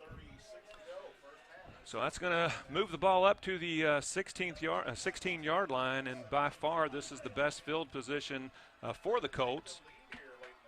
1st and 10 from the 16. 92 clicks remaining in the second quarter. From the shotgun, the ball goes to Hollenkamp. Hollenkamp dances, gets across the 23, 22. Well, what are we looking at here? Probably about the 12-yard line. Yes, we're at the 12-yard line. Just a little push them forward. 6. That's almost 6-yard gain. Call it 2nd and 4 from the 11. I like our attitude. We're pounding the ball. We're going toe to toe. Under a minute remaining in the second quarter. Spread offense again. 2 receivers, top and bottom. Hollenkamp in the backfield with Fott. Running play. Run Fott all the way. Gets to about the 2-yard line. Yeah, that was a design run play. He just dropped his shoulder and went. And some of the Colt linemen can smell the end zone. Well, Tigers have had the ball in this situation twice, and we're not able to punch it in. And we got 40 seconds, and the clock's ticking. And we have 1 timeout remaining. I think that's a 0 up there from this angle. No, that's for the Tigers. We got 1 for the Colts. Oh, my bad. And we're going to use 1 now. Yeah. No signal. Looks like the line of the St. X line may have held up there. DeSales is going to take that final timeout that they have. Boy, look at that. The nose of the ball is on the end zone. You know what I do? I give it to Dimitri. Right. Have him just take the snap right from the center. Yeah. Meaty, get on in there. That's a good play. They might have that in their repertoire. Yeah, I mean, I wouldn't even mess with a snap. I mean, with a handoff. Right. I can't imagine why they would. You know St. X is going to be nose to nose. They're going to have 2 guards down in what they call the A gap. They're going to be right up on that center. It's not that he has to pick a side, but I always like just getting out just outside the guard. Get between that guard and tackle on something this close, because everybody in the middle is all bunched up. They're going to be toe-to-toe. Everybody's falling down. Unless he can, Aaron's pretty athletic. He could just reach the ball over after the snap and call it, but we don't have TV, so I don't know if they're giving him credit. Apart from some unnecessary penalties, it's actually been a really fun first half. Correct. And unfortunately, the penalties for both teams have been big. There have been 10 and 15 yards. Yeah. I think there was a 5 in there somewhere, but most of them been 10 and 15-yard penalties that really moved the ball. Terry, you got time for 2 plays down here? 26 seconds? We do if maybe we don't need to. Well, I didn't see what happened. Now I see his arms up. Yeah, the coach did score, but I didn't see the play. I was looking at the clock there. It's exactly what I said not to do. Yeah. He did a quarterback sneak right over the garden center. All right. I said, I like getting to the outside. That's why you're in the broadcast booth, Terry. Right. That's why I never was offensive coordinator. That's a pretty good. All right, well, the Colts get on the board with 6. 6-3. I'm pulling double duty here. My producer had some issues and wasn't able to make it to the field tonight, so I'm trying to do both. The snap, through there, baby. It gets down and it's through the uprights. That's going to be 7-3 in favor of the Colts. All right, Terry, find something great to say because I've got to do something real quick. Well, I'll tell you one thing. The DeSales Colts came to play. Nobody ever doubted that. Anybody at the DeSales Colts knew we were going to come to play. I think sometimes people in the back of their mind, they may think, oh, that's – and I'm trying to be nice about it. That's St. X, and rightfully so. That's a big school. They're 6A. They've proven they've won their fair share of state titles and compete quite well. But the DeSales High School, we've always been competitive people. Nobody ever leaves nobody ever leaves a game from DeSales and not say, man, that's a tough team. They walk out of here, they know they've been hit, they know they've been in a game. Whether win or lose, we're going to compete all the way to the end. You got Coach Harold Davis over there, who probably would fight a saber tiger if he thought he could, and I would give odds that he'd have a pretty good chance against him. And I think the players buy into his mentality that, look, we're going to be disciplined, we're going to compete, and we're going to fly to the ball on defense. Well, you don't want to do anything silly here. You don't want to be too hyped up on this kickoff and let them run one in for 6. No, this kick probably barely get past the 30-yard line on St. X's side. I'd be surprised if it goes too much further. He's going to probably drop it right inside here or left or right. It's not going to go far. And then again. Bagu back, fields it on the 10-yard line, and he trips and he falls down about the 20-yard line. That's going to leave 17 seconds remaining in the second quarter. I'm not going to put tallies of how many times I've said one thing and they did something else. However, I would say tonight would not be a night to go to the boat after you get done here. I was just confident he was going to kick the ball short. It was short in comparison because he did field it on the 10-yard line, but you would have thought he was going to drop it in the middle. Hopefully they would converge, sit down on it. St. X got a chance for, 2 more plays here if they decide to pass. 17 seconds. We'll see what their mentality is. They're going to try to get it back right here, right now. And all right, Bodine will be in the shotgun. Moretti is going to be to his right. 3 receivers to the top. That's going to be the left-hand side of your screen. 1 to the bottom. That's the right-hand side of your screen. And by golly, and they're looking to get it right here. He's being pursued by a couple of DeSales defenders, and the ball is intercepted on the 32-yard line. That's Darren Hollenkamp, number 30. That's what I can't find. Yes, it is. Yeah, Darren Hollenkamp. Plays both ways. All right, so you think the Colts will take a knee here and take a 4-point lead into the locker room? I got a feeling we're not going to try to go for the end zone. But you're right. This is this is a very good place to be. They, for some reason, St. X decided they were going to, and I'm not sure what their intentions were. It was only a 10-yard pass to begin with. We got a lot of pressure on him. Perhaps that's the reason why he underthrew it. But wow, now what are we doing here? All right, spread offense. Spots in the shotgun. Is he going to take one shot? Well, he's got a man jetting down the. Oh, and contact was made in the end zone. They're going to say it's no catch.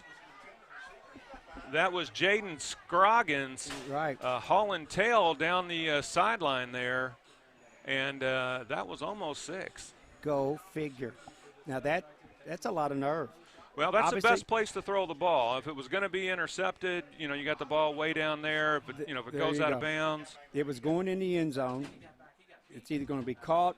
If it's intercepted, you're in the end zone, or you're on the 1-yard line, and you're out of bounds.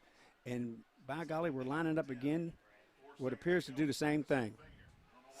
All right, spread offense again Maybe from the shotgun. Yeah, maybe you get a pass interference. Thought has it. Looking deep, rolling to the left. Has a man downfield looking up. It is caught at the 1-yard line. Did he get in? Yes. Oh, my gosh. Sorry. So the Colts are going to take oh, my God. an even bigger lead into halftime. That was a well-thrown ball right at the goal line. The Colts caught it, dropped I didn't see who caught it. I thought it was number 1. Number 4? Oh, Antion Johnson. Antion Johnson. My. Johnson catches the ball at the 1-yard line, must have fallen into the end zone or was pushed into the end zone. Sorry for the screaming. 13-3.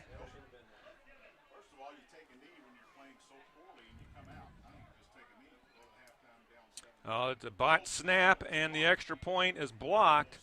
So it's going to be 13-3 at halftime. This is Tim Bryan and Terry Barney coming to you live from Paul B. Cox Stadium. We're going to take a quick break, and we'll be back with you shortly. This is DeSales Colts football on the Live Sportscaster Network. Thank you for watching Colts football.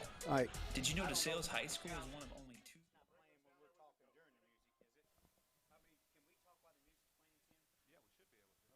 Thank you for watching Colts football. Did you know DeSales High School is one of only 2 STEM accredited schools in the state of Kentucky? Come learn more at our open house on Sunday, November 18th, noon to 3 p.m. For more information, visit our website at DeSalesHighSchool.com.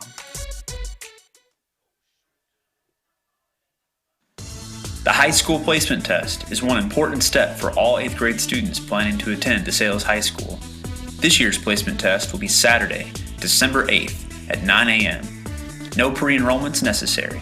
For more information, contact the admissions office at 368-6519 or visit DeSalesHighSchool.com. Come take the first steps to joining the Brotherhood. Come be a coach for a day. There's no better way to experience what DeSales is all about. Shadow and see how DeSales offers the most personal, individually focused high school experience that so many students prefer. We invite 7th and 8th grade boys to accompany a freshman or sophomore through a typical DeSales school day. Meet students, teachers, and enjoy a great lunch. It's a fun and informative day on our campus. For more information, call 368-6519 or visit DeSalesHighSchool.com. Go Colts!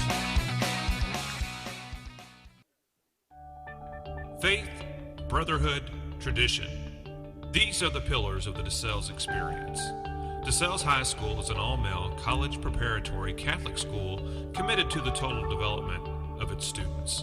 DeSales provides challenging, engaging studies and a personalized learning environment, giving special attention to the academic and social needs of each individual student.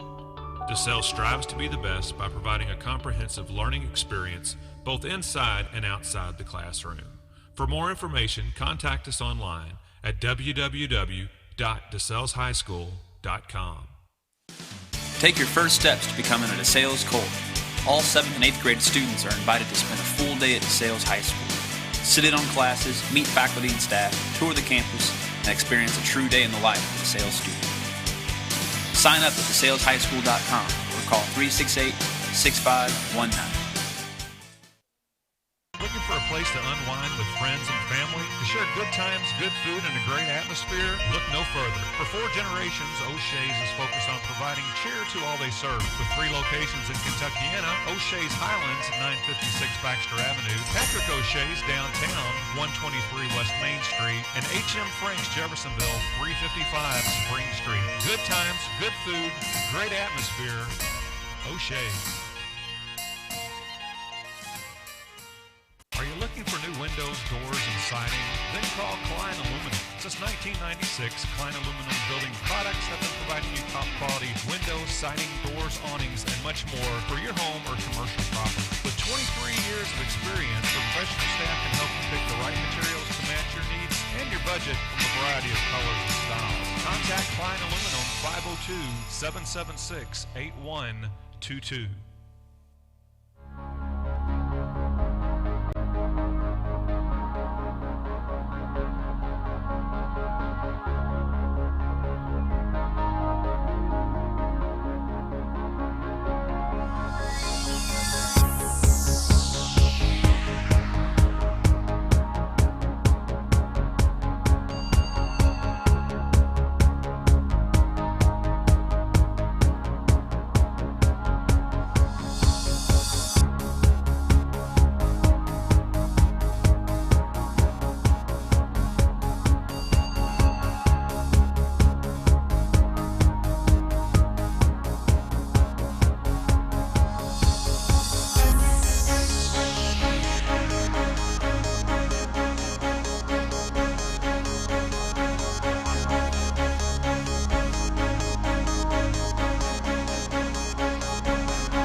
back to Paul B. Cox Stadium here on the campus of DeSales High School. As promised, my halftime guest is the new president of DeSales High School, Rick Blackwell.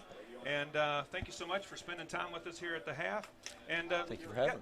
Have a new president here at DeSales, and we have a new baseball coach and a new basketball coach. A lot of things going on here at DeSales right now. We really do. We really do. It's a great time to be at DeSales. Got a lot of momentum, and some of our new hires are going to even push us even over the top, I think. All right. And one of the things that I've heard with one of the commercials we're doing, and I asked you about it before we came back from the break, it says that DeSales is one of only two STEM schools. What exactly is a STEM school? Yeah, so there's a STEM certification through Advanced Ed, and we just received it in the spring. So basically that says that we're doing a lot of our classes are using kind of a STEM methodology. So our classes are doing problem solving and real life kinds of problems that they're working in across the board, not just our math and science, but all of our classes, but then particularly in our science and our technology and engineering and mathematics. Okay, and I'm sure the current students and the current staff here at DeSales know about your background and where you come from. Let's take a moment here to talk about you. Okay. And you know, your journey through education that brought you here to DeSales. Right. So in my professional career, I've really only had one job. Out of college, I went to Mercy Academy and spent 30 some odd years over there. And so I was just finishing up. I went back to school and I finished up my doctorate. And so great timing. As I was finishing that, this job came open, and so I applied for it. And I feel like I have the best job in the world. I'm very fortunate to be the president. Yeah. Well, I know there's been a lot of buzz of just things that I've seen posted on Facebook and Twitter. I know that the students and faculty and everyone involved with DeSales is excited to have you here, and I'm glad that I finally get to meet you. The last thing I wanted to cover during this halftime break was the future of DeSales High School. What's on the horizon for DeSales? Well, lots of things. We need to capitalize on the momentum that we have from the STEM certification. So keep pushing that, and in line with that, we're just doing a redo of our STEM center. So in the next few months or so, you're going to see some really major improvements in the STEM center and bringing some new technology to the school. And really, you know, it's just it's a fantastic staff that we have, the administration and the teachers and so on. So we're just going to keep working hard to be a 5-star school, be the best that we possibly can. All right. Well, thanks for spending some time with me here at the half. It's nice to finally meet you. Our halftime guest was Rick Blackwell, the new president of DeSales High School. We're going to take a quick break, and then we're going to come back with Terry's analysis of the first half. This is Tim Bryan on the Live Sportscaster Network. At halftime, the Colts 13 and the Tigers 3. Thank you so much. Thanks for having me. Thank you for watching Colts Football. Did you know DeSales High School is one of only 2 STEM accredited schools in the state of Kentucky? Come learn more at our open house on Sunday, November 18th, noon to 3 p.m. For more information, visit our website at DeSalesHighSchool.com.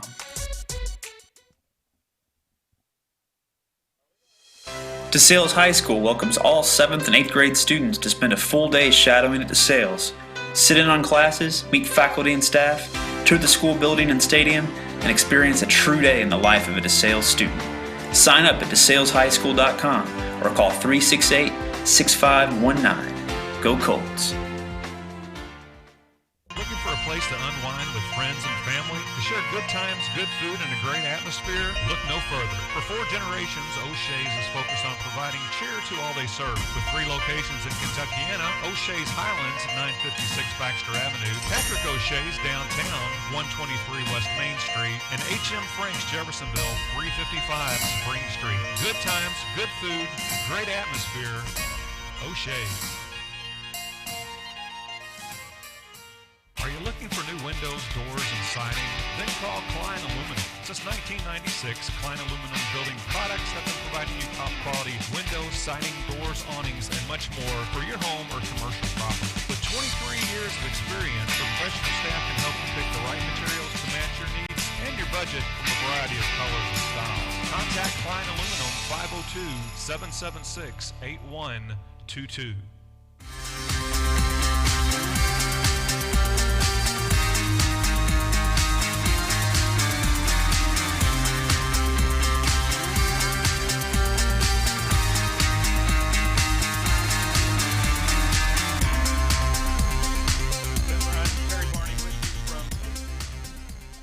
Peacock Stadium here on the campus of DeSales High School. Halftime score, probably about what I thought the score would be, but the teams are actually switched. It's the Colts 13 and the Tigers 3. I thought it would be a fairly close first half, first game of the season. You never know what each team really has coming into the ball game. But at the half, it's 13-3 in favor of the DeSales Colts. Time to bring back in Terry Barney. Terry's going to break down the first half stats for us, and then we're going to talk about kind of what our takeaway was from the first half. Okay. Well, first of all, pleasantly surprised. I knew we would be able to compete.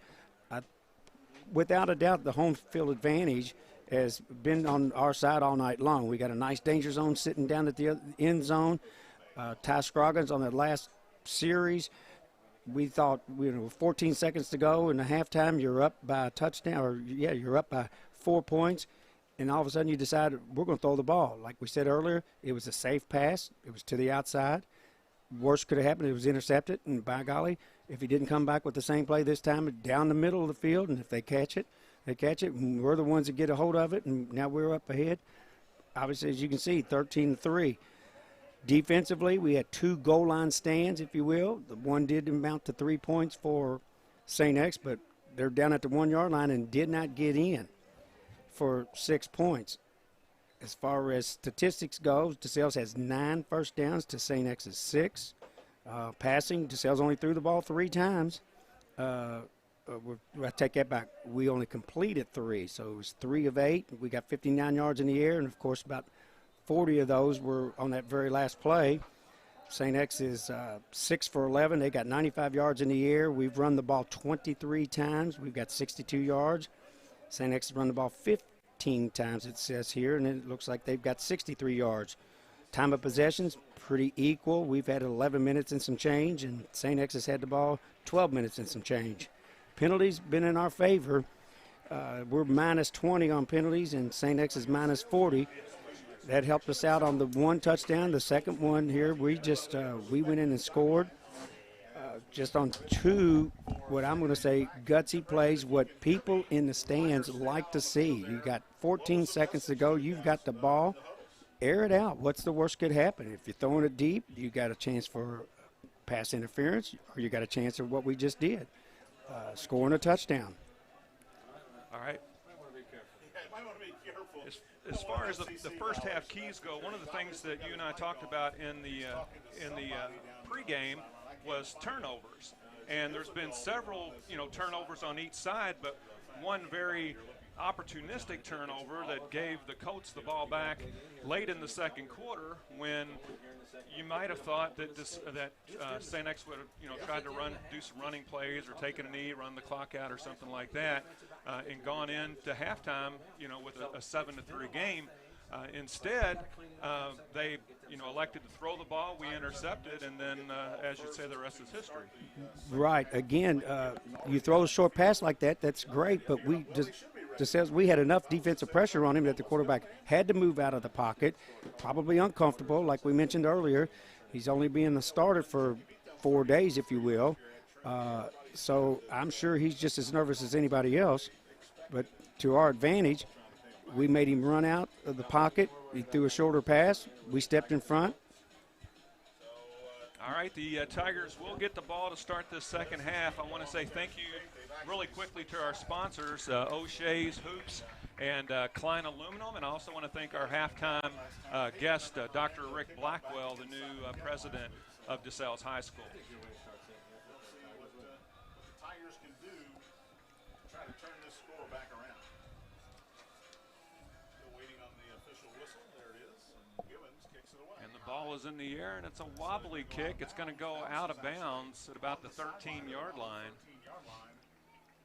And that's kind of what I thought we were going to do when we kicked it the last time, but I guess they changed it and wanted to make sure they did it in the first part of the second half. But typically we're not going to kick the ball in the end zone. We're going to make some type of strategic kick to hopefully make it hard for them to handle the ball, hoping our coverage gets down there. Perhaps we get a fumble, we recover the ball, or they get a very poor return. And I want to to give a shout out really quickly to my cameraman up top, my older brother Greg Bryan. He's doing an excellent job for us tonight, keeping the play in the frame, so to speak, and doing an excellent job. You mentioned Harkins and Lyons. All right, Bodine back in the shotgun. Here's the snap. Trap. Moretti, and he is hit immediately. That was Amos Griffith. Just came from his linebacker position. It was a called blitz. He didn't waste any time getting back there. Amos is one of our better defensive players. He's as fast as he is strong. And they had a nice trap play. It looked like he was heading out to the right side of their offense, but Amos ran him straight down. Going to be 2nd and 12 from the 33. I got to turn something up. There we go. Bodine rolling, has a receiver out. And they're going to run to the opposite side of the field. That is Bryce Harkins. Harkins is going to be knocked out of bounds. Is there a flag out there? I did not see it. It looked like the hit came from the inside. The momentum carried him all the way out of bounds. All right, and that's going to be knocked out of bounds at the – that's not right. Yeah, the 33-yard line. Going to be 3rd and 12 now from the 33. We got a player down for DeSales. And I hope it's just cramps. A cramp or something like that. And, you know, it doesn't have to be 95 degrees outside to get cramps in the first game. No, it doesn't. And even though the temperature tonight at kickoff was in the mid-80s, it was a really heavy air out there. I mean, the humidity was high. It threatened rain all day long today. If you're listening to this online and you haven't been in the Louisville area, we've had quite a bit of rain the last 2 days, and that's another thing when you have this turf setup like we have here. You're not playing in a mud slop. You're, after the kind of rains that we had the last 2 days. Right. These things drain really well, these types of fields. Oh, I'd say exactly. The turf is in great shape. The fact that, it looks like Meady's got cramps here. Fortunately, he can work those out. But no matter, you can practice from June until August. But you'll never run as fast in practice as you will in a game. Yeah. And or as hard. And a lot, what they talk about it a lot, doing, reps under stress. And, that's exactly what you get, when you're in a game situation. And you're pushing your body just a little bit more than you thought that you always think you are when you're practicing, but there's no way you can simulate in practice what you want to do here in the ball game. He's a young man. We have to get back out on the field. All right. 2 men in the backfield, 2 to the right, 1 to the left. Bodine has it. He's looking left, puts air underneath of it. And there's a fight for the ball, and it looks like we got it. Oh, no. No, looks like Harkins comes away with it. That was just a matter of will right there. 2 men on the ball, they're rolling on the ground, and Harkins comes away with it. And just like that, the Tigers are on the DeSales 35. Great effort. Great effort by our defensive back, Lance. The offensive man, the ball hit him first, and he came away with it. All right, two receivers to each side. Moretti in the backfield. Bodine has it. A quick pass to Abagu. He is going to come down about at the 27-yard line, maybe. I didn't see what happened. I don't know if he maybe took a helmet to the hand or something. The tackle was a little strange. It was a nice little slant in. He made a couple of moves. It looked like Derek Hollenkamp and Savon in on the tackle, and he may have just gotten himself twisted. Yeah. That's going to put a stoppage to our game. 10 minutes and 43 seconds here in the third quarter. The Colts are ahead 13-3 over the visiting Saint Xavier Tigers. We're going to take a quick break. This is Tim Brown and Terry Barney with you on the Live Sportscaster Network.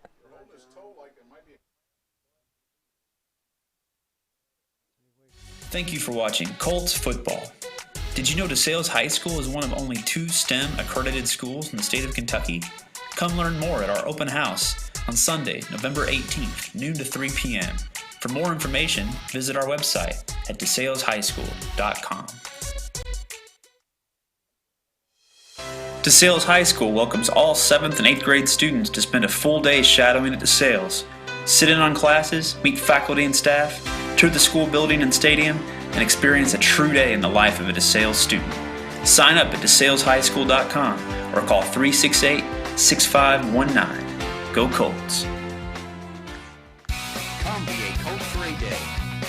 There's no better way to experience what DeSales is all about. Shadow and see how DeSales offers the most personal, individually focused high school experience that so many students prefer. There's a fake handoff by Bodine. He's right up the middle. He gets finally wrestled to the ground by Zach Wilkerson. Nice misdirection. Just a fake to Moretti, and everybody knowing Moretti's going to carry the ball. Quarterback draw right up the middle. Nice trapping on the offensive guards up there for St. X on that play. Ball's going to rest on the DeSales 8-yard line for the Tigers. Moretti has it. A couple shakes and a jiggle. Cuts it back to the middle and dances into the end zone. 13-9 with 10 minutes and 8 seconds remaining here in the third quarter. Well, just a simple off-tackle play. Things were bottled up. DeSales had it read pretty good. We were all standing out there waiting for him to come. Moretti makes a nice cut to the left, and the pursuit had already pursued past him because that lane was wide open.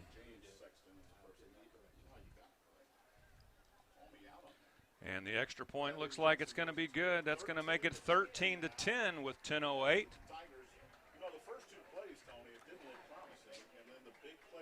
Well, apparently the offensive side of the ball, St. X at halftime, they did some talking. They probably got them straightened out. There's some nice plays.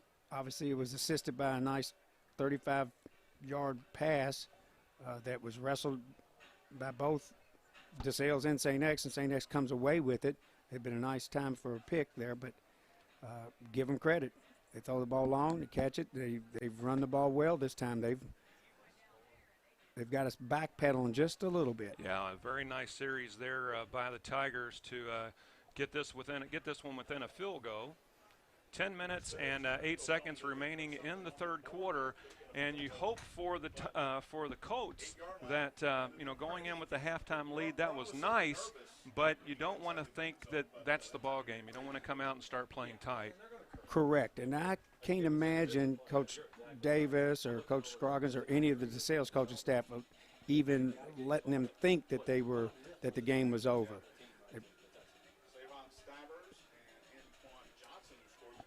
And we'll find out here in a second on our offense. We got to give St. X credit on that drive. They made two real big plays. Sexton with the kick, and wow, it's a low liner going out of bounds, and I don't think. You think the kickers had an agreement? If you kick one out of bounds, I'll kick one out of bounds? Well, where the referee threw the flag, that can't possibly be. Oh, it doesn't matter because the ball's going to come. There we go. So we'll take over on the 35.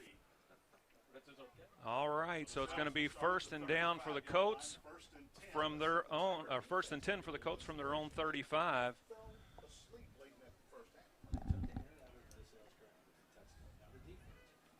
And Terry, it doesn't look like, the crowd continues to grow, it looks like. But is this not an awesome sight? Beautiful. Johnson has it. He has nowhere to go. Tigers on both sides of him, dropped at about the 32-yard line. That's going to be a loss of a couple. They had a little bit more energy on that particular defensive side of the ball than we did offensively. In the first half, we were at least pushing them back to where the running back could get to the line of scrimmage. This particular time, I'm not even sure if he made it to the line of scrimmage. It shows we're -1 on that particular carry, but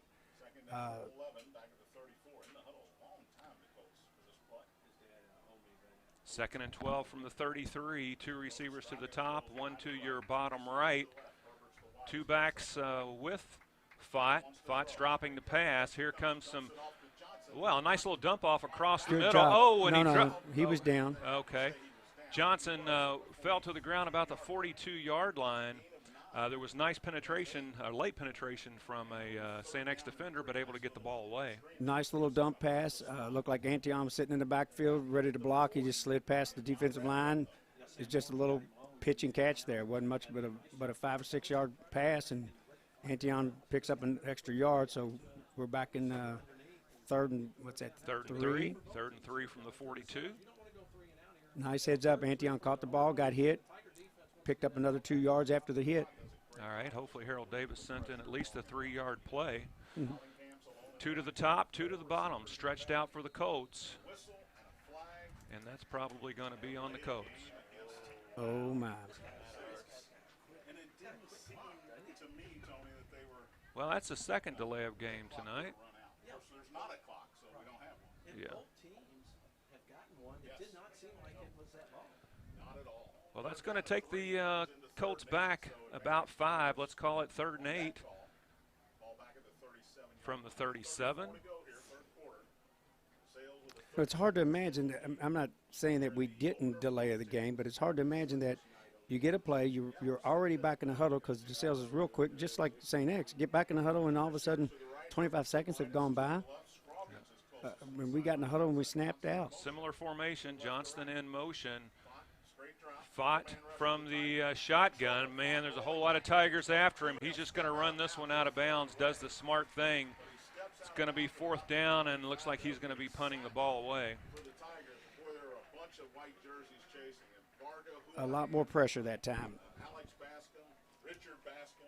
We held them. We had pretty decent protection, 1001, 1002, but as soon as that hit 3, for some reason, they got, well, just face it, they just got on past. They beat the offensive lineman. That's all Aaron could do was tuck the ball and run. All right, fought back to punt. Needs to get a boomer here. Great pursuit for the Tigers and a really good punt. He's going to field it on the run. Wow, breaking tackles, 1, 2, 3. He's still up. And that was Grant Goodman. He willed that carry across midfield, comes to rest at the 40-yard line. He broke at least 4 tackles on that run. He was a determined runner on that. I admire his courage.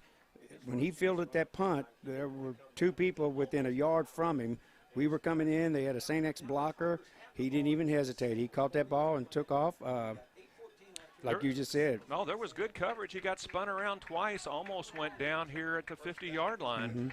Great balance and gathered himself, got the ball to the 40-yard line for the Tigers. And you hate, as a coach, alumnus, you hate to say it, but you can feel the momentum switching a little bit here at Paul B. Cox Stadium. Yeah, I'm afraid you're right, but let's see how his defense holds up on this particular one. They run that slant again. Yeah, a nicely designed play to Bryson Harkins. Harkin pulls the ball down and maybe almost 4 yards it looks like from here, but just a quick hitter over there. Had one blocker out in front. DeSales converged, but yeah, 4-yard gain, 2nd and 6 from the 37. Spread offense again for the Tigers. 2 to the top, 2 to the bottom. Moretti in the backfield with Bodine from the shotgun. Gives it to Moretti right up the middle, and he's met by a couple Colts. Look like Darren Hollenkamp, yeah. And Amos Griffith again. Yep. From the linebacker position. They are feeling very well. They're reading very well. They're getting to the ball. The defensive line is doing what they're supposed to do. They're supposed to occupy those offensive linemen so your linebackers can make the play. 4 receivers for Bodine. Moretti in the backfield. Here's the snap. He's looking. Oh, a nice screen again. This is to Moretti. And he comes to rest at the 25-yard line.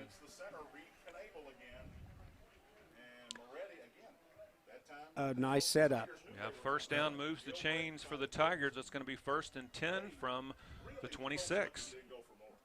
Just a quick screen to the left, or a delayed screen, if you will. Moretti had blockers out in front of him. And I noticed what you did. They're putting 2 guys over here on the right side, but now they got to play the slot receiver side.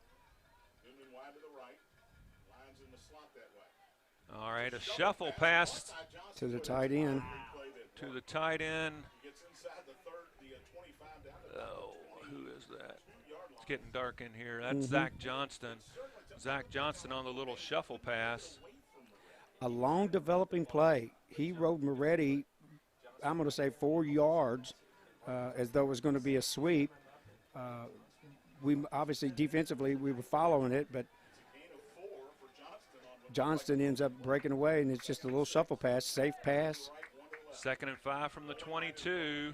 Rolling right, has a man wide open. That was Eric Lyons, 5'9", 163-pound senior for the Tigers. Just a quick hitter. He, sweep right. Nice little jet pass out there. Those are probably the hardest passes to defend. Tigers need 1 yard for a first down. 3rd and 1 from the 18. And hard count pulls the Colts offside. You can always tell when they get out, just runs in there, just drops his head and starts walking back. Hard count by Bodine. It's offsides.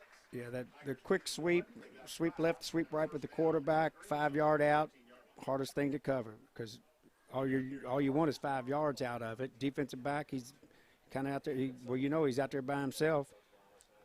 You make a good pass, catch, you've got yourself 5 yards. 1st and 10 from the 13, man in motion. And I don't know. 24, Eric Lyons once again. Look like Darren Hollenkamp in on the play again. Again, that's a forward pitch, but if he drops it, it's an incomplete pass. Yeah. St. X doing a pretty good job this start of this third quarter of mixing it up. They're playing as though they have with a little bit more intention. Before they were, in my opinion, too methodical with their plays, which gave us an advantage. Now they're a little bit quicker. Moretti in the backfield, 3 receivers to the top. He's looking right, has a man wide open. Wow. Johnson catches the ball at the 10-yard line, fights off a tackler, comes to rest at about the 7-yard line. In that particular play, they had more receivers than we did defensive backs. They had 3 stacked. Then they had the running back coming out there. We had a blitz on, so we were 1 man light. Tigers in this position twice in the first half, not able to punch it in. We'll see what happens here. Rolling to the left, has a man open in the end zone, overthrows him. It's going to make it 4th down. Tough play for a quarterback. You're a right-handed quarterback, and you start rolling to the left. Unless you just work on it and work on it and work on it. That's a tough fade route to throw. Was it 15-yard pass is all it amounts to, but when you're rolling left. Well, I would watch for a hard count, or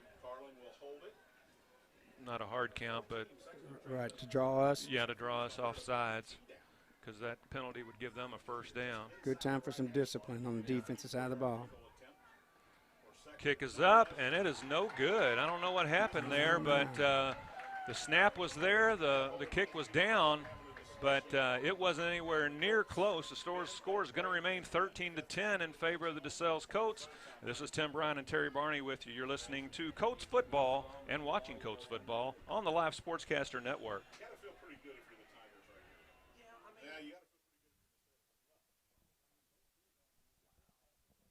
Thank you for watching Colts Football. Did you know DeSales High School is one of only 2 STEM accredited schools in the state of Kentucky? Come learn more at our open house on Sunday, November 18th, noon to 3 p.m. For more information, visit our website at DeSalesHighSchool.com. Tim Bryan, Terry Barney back with you at Paul B. Cox Stadium. Fought in the shotgun. It's a pitch to Johnson. He is met by a whole bevy of Tigers at about the 19-yard line. So that's going to be maybe a loss of 1 depending on the spot. Well, they set the play up nice. Again, St. X, they've read the play. They had their cornerback come up. They had a strong safety coming up there. They had it covered real well. And Aaron made the right call. He made the pitch. St. X defense They were all over it. 2nd and 10 from the 20 for the Colts. 4 minutes and 10 seconds remaining in the third quarter. Colts have a 3-point lead, 13-10 in favor of the home team. From the shotgun, Fox looking downfield, has a man wide open at the 25-yard line, hit immediately. That's Joe Olsen for DeSales on the reception. All right, Olsen with the reception, gain of 6. It's going to be 3rd and 4 from the 26th, and from the 26. And when Fott has time, he throws a really, really yes, he did. Nice ball. Just a nice little 7-yard pass. It was just a little curl to Joe, and that's a quick hitter. Those are safe calls. Like you said, if you have the time. Fott has it. Looks like he's running wide. He's at the 30, at the 31. Wow, I think he's going to get the first down. Now, that was just a hard run. He had a chance. Instead of bailing, he knew what he had to get to. He hesitated, gave himself just enough time to make not a great move, but great enough to get get DeSales a first down. Started rolling to the right, showed some speed getting to the sideline. Exactly. He didn't make anybody fall down, but he made him hesitate enough so he could get an extra 2 steps. We're moving the ball. First down from the 30-yard line, from the DeSales 30. 3 minutes and 16 seconds remaining in the third. 2 men in the backfield, 2 receivers to the top left from the shotgun. Fought with a quick flip. That's to James Johnson. Well, I'll be. Young James is just a sophomore here at DeSales. James has a lot of speed. I like the way they set that up. They got a lot of blockers to the left side. They had a guard pulling, and the blocks were there. And picking the ball up when you're 6 yards behind the line of scrimmage and you pick up to 2, I'd like to say James ran 8 yards. But he got 2 for DeSales. He doesn't get credit for it. He doesn't get credit for all of them. Thanks for tuning in this evening. Tim Bryan, class of 81, Terry Barney, class of 73, bringing you this season opener. And tell me it's a delay of game again. 12 on the field, and they had 12 in the huddle, actually, and that's illegal participation. So all right. Too many men in the huddle, and that's going to be a 5-yard penalty. And the Colts need to take a deep breath and regroup. They're making some silly mistakes here to start the second half. And again, that's first game jitters, even for the coaches, if you will. You're changing personnel. We had a guy come onto the field. He realized, okay, this is not my play. He's on his way out while the other one's coming in. You just can't do that. Somebody's got to get off before the other one comes on. And this is not the time when you're, on the minus 30-yard line to or 27-yard line to be making a. Well, I think with all the indecision, the Colts have decided to take a timeout.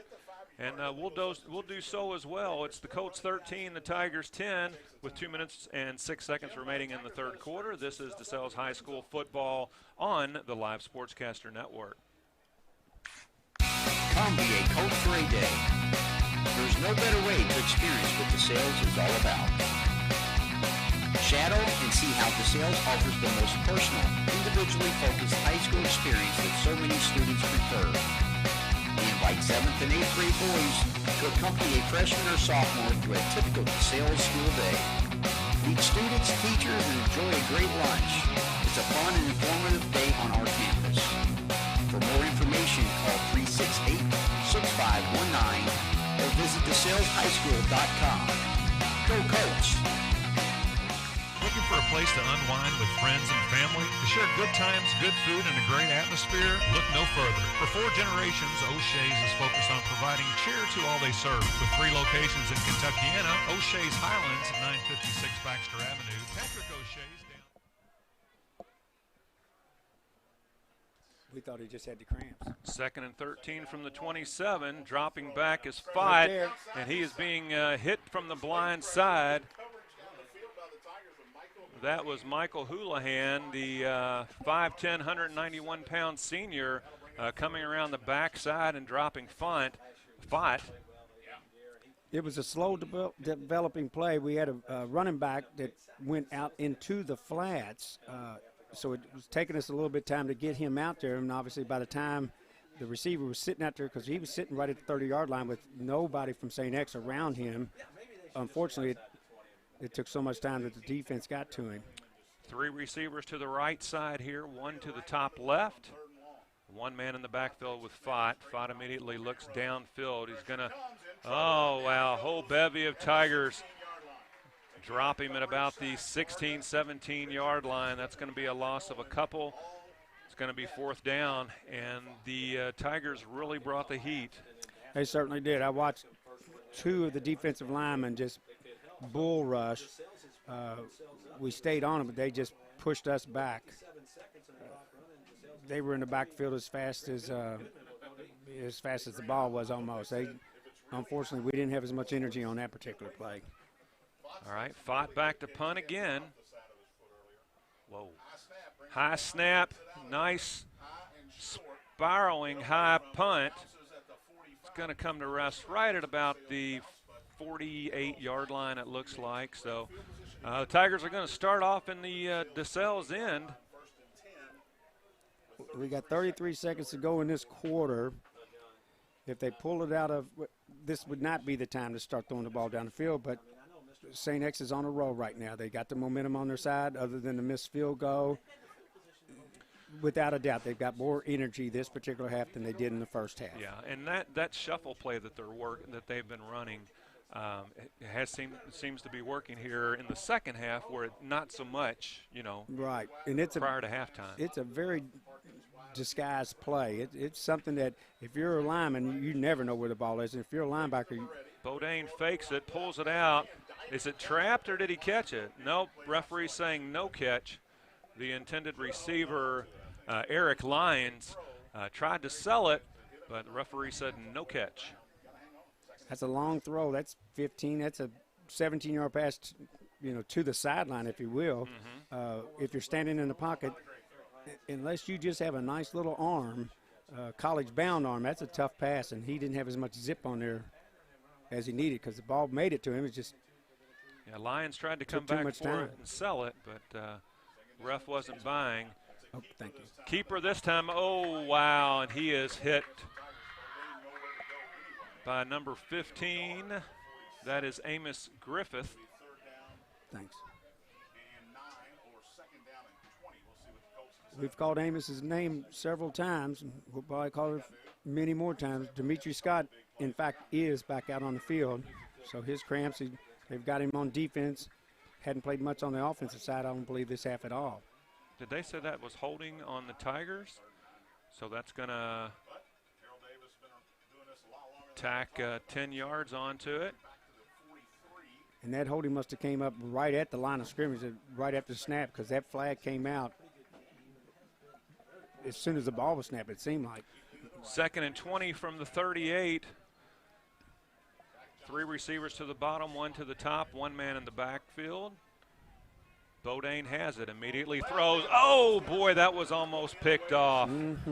Savon Stivers, he's seen that play. He read that the whole way. He's seen it enough times. And I can see why he's upset, because he could make that catch 9 out of 10 times, and he was on his way. If he picked that one. Yeah, I'm sorry, go ahead. That's okay. He'd been running all the way into the danger zone. 3rd and 20 from the 43, 15 clicks remaining here in the third quarter. 3 to the bottom of your screen, 1 to the top. Bodine in the shotgun. And he fakes, and then he puts air underneath of it, and that is intercepted. That is Sean Kaufman, the 5'10", 165-pound senior, and that's the second INT thrown by Bodine. Nice little pump and go. Had everybody, obviously the cornerback bit for the pump there, but Sean Kaufman, our safety, made a nice read on, and let's just go ahead and say it, the quarterback wasn't a very good throw. Well, I would think if you're the second man, a timing play like that would be one of the toughest things to do without having all that repetition with the first group. You're absolutely right, and because their speed is different than yours, He's a high school student. He's going to be excited. He knows this play's probably going to work. He just didn't let the ball go as well as he could have. Fought under center. Hands off to Johnson. Oh, and he just slips and goes down. And that's going to bring us to the close of the third quarter. So after 3 complete quarters of play, it's the Colts 13 and the Tigers 10. We'll be right back here to Paul B. Cox Stadium. This is Tim Bryan and Terry Barney with you, and you're listening to and watching DeSales Colts football on the Live Sportscaster Network. DeSales High School welcomes all 7th and 8th grade students to spend a full day shadowing at DeSales. Sit in on classes, meet faculty and staff, tour the school building and stadium, and experience a true day in the life of a DeSales student. Sign up at DeSalesHighSchool.com or call 368-6519. Go Colts. Looking for a place to unwind with friends and family, to share good times, good food, and a great atmosphere? Look no further. For 4 generations, O'Shea's is focused on providing cheer to all they serve. With 3 locations in Kentuckiana, O'Shea's Highlands at 956 Baxter Avenue, Patrick O'Shea's downtown, 123 West Main Street, and H.M. Frank's Jeffersonville, 355 Spring Street. Good times, good food, great atmosphere. O'Shea's. Are you looking for new windows, doors, and siding? Then call Klein Aluminum. Since 1996, Klein Aluminum Building Products have been providing you top quality windows, siding, doors, awnings, and much more for your home or commercial property. With 23 years of experience, professional staff can help you pick the right materials to match your needs and your budget from a variety of colors and styles. Contact Klein Aluminum 502-776-8122. All right, Terry Barney, 12 minutes remaining in this contest. Start of the fourth quarter. Fought hands off to Johnson, makes his way close to the 40-yard line, maybe a gain of 3. So he goes under center. We got in this typical, just an I formation. Fullback leads up in there. We get our 3 yards. Needed 6.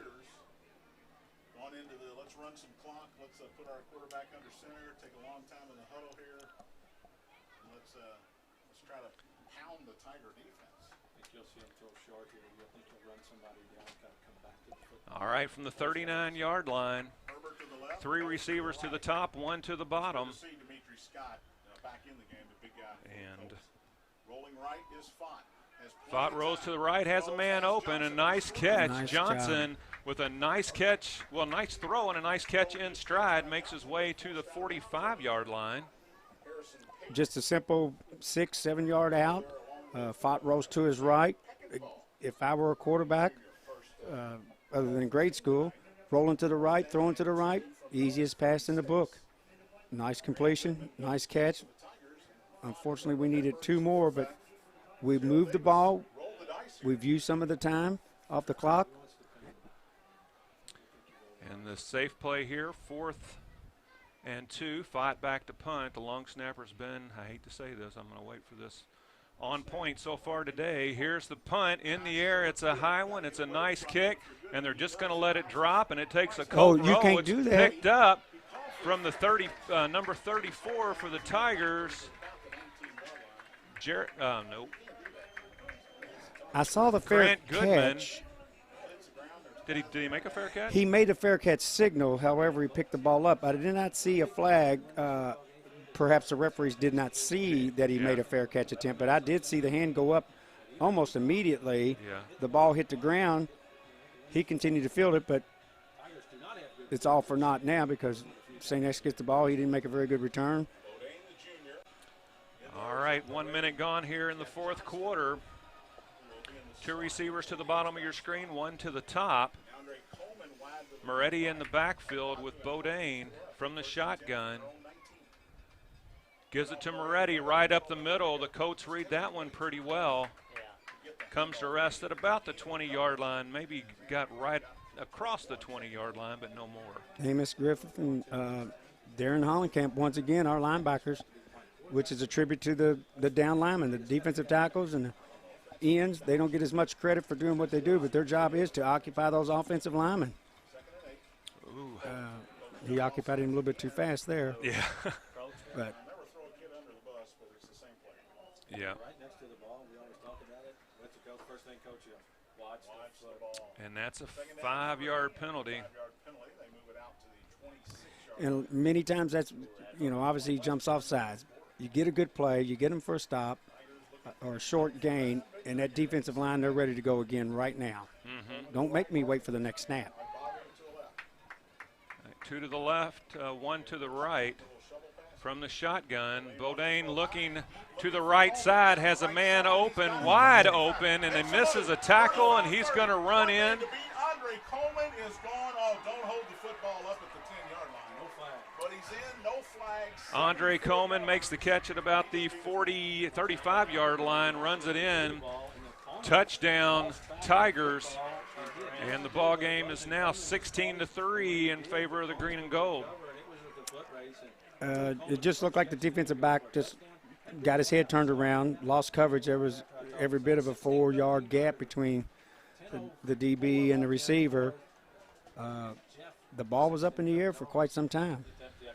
All right, Sexton in for the extra point. The snap, it's down. Got it down, but it's wide left. No good. No good. Score remains 16-13. Or doesn't remain 16-13. It's now 16-13 in favor of the Tigers. And we'll take a short break and be right back with you. This is Tim Bryan and Terry Barney on the Live Sportscaster Network. Faith, brotherhood, tradition. These are the pillars of the DeSales experience. DeSales High School is an all-male, college preparatory Catholic school committed to the total development of its students. DeSales provides challenging, engaging studies and a personalized learning environment, giving special attention to the academic and social needs of each individual student. DeSales strives to be the best by providing a comprehensive learning experience both inside and outside the classroom.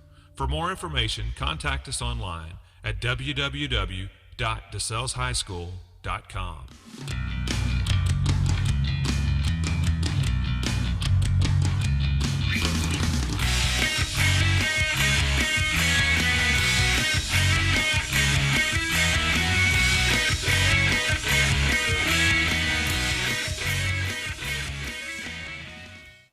Right back deep for the Colts.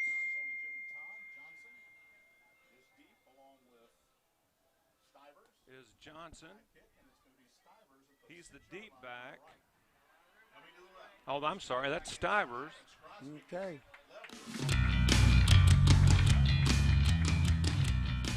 Well, that didn't belong there. So a kickoff, and what was the return, you think, Looked like Terry? right at 25 yards. Okay, so back to the, yeah. Yeah, 25-yard return. Savon's got some wheels. He got up in there as quick as he could, made one move, and so we got a nice starting position. And unfortunately, there was a penalty somewhere.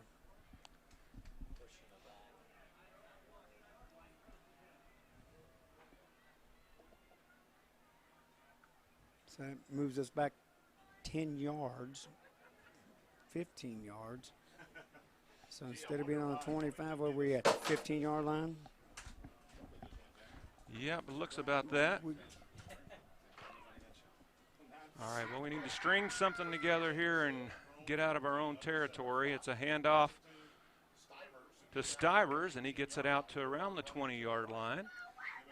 That's the thing about Savon. He's a quick back. We've been using Antion all night long. He was even back for the return. So Antion carrying the ball quite a bit tonight. Hopefully these fresh legs. Savon hasn't actually carried the ball that often tonight.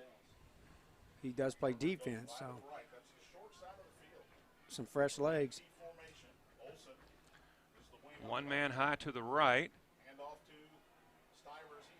Hand off to Stivers, and he looks like he's going to fall forward for a couple.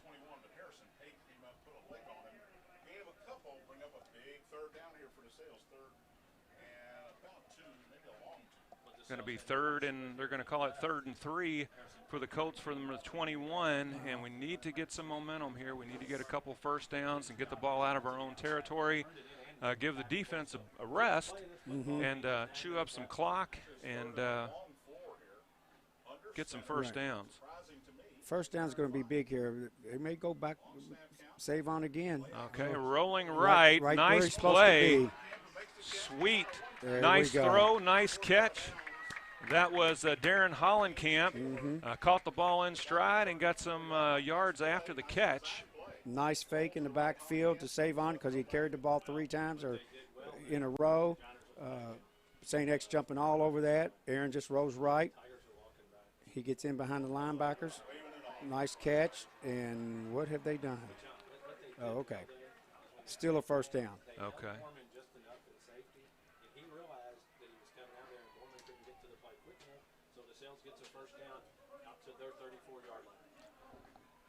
First and 10 for the Colts from the 34. 8 minutes and 36 seconds remaining. Colts trying to make up a 3-point deficit. On the move here after the first down.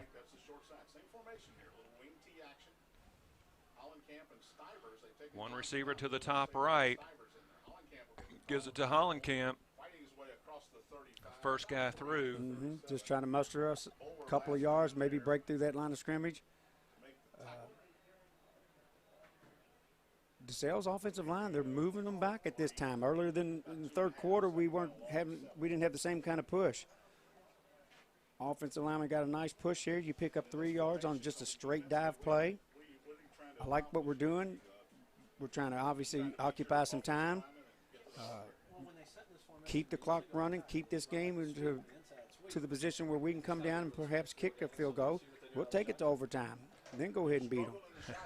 Second and 7 from the 36 from the shotgun. 3 receivers to the top right. He's looking right. Now he tucks the ball and runs, and he has good yardage, and he's going to roll till about not quite to the first down marker. It's going to be maybe a yard shy.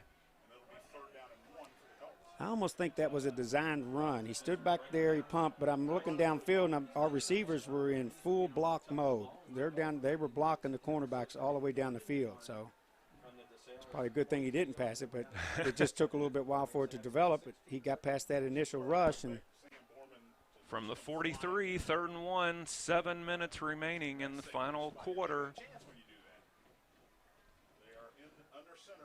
Under center, hands it to Hollenkamp. Hollenkamp gets the first down and maybe a yard more.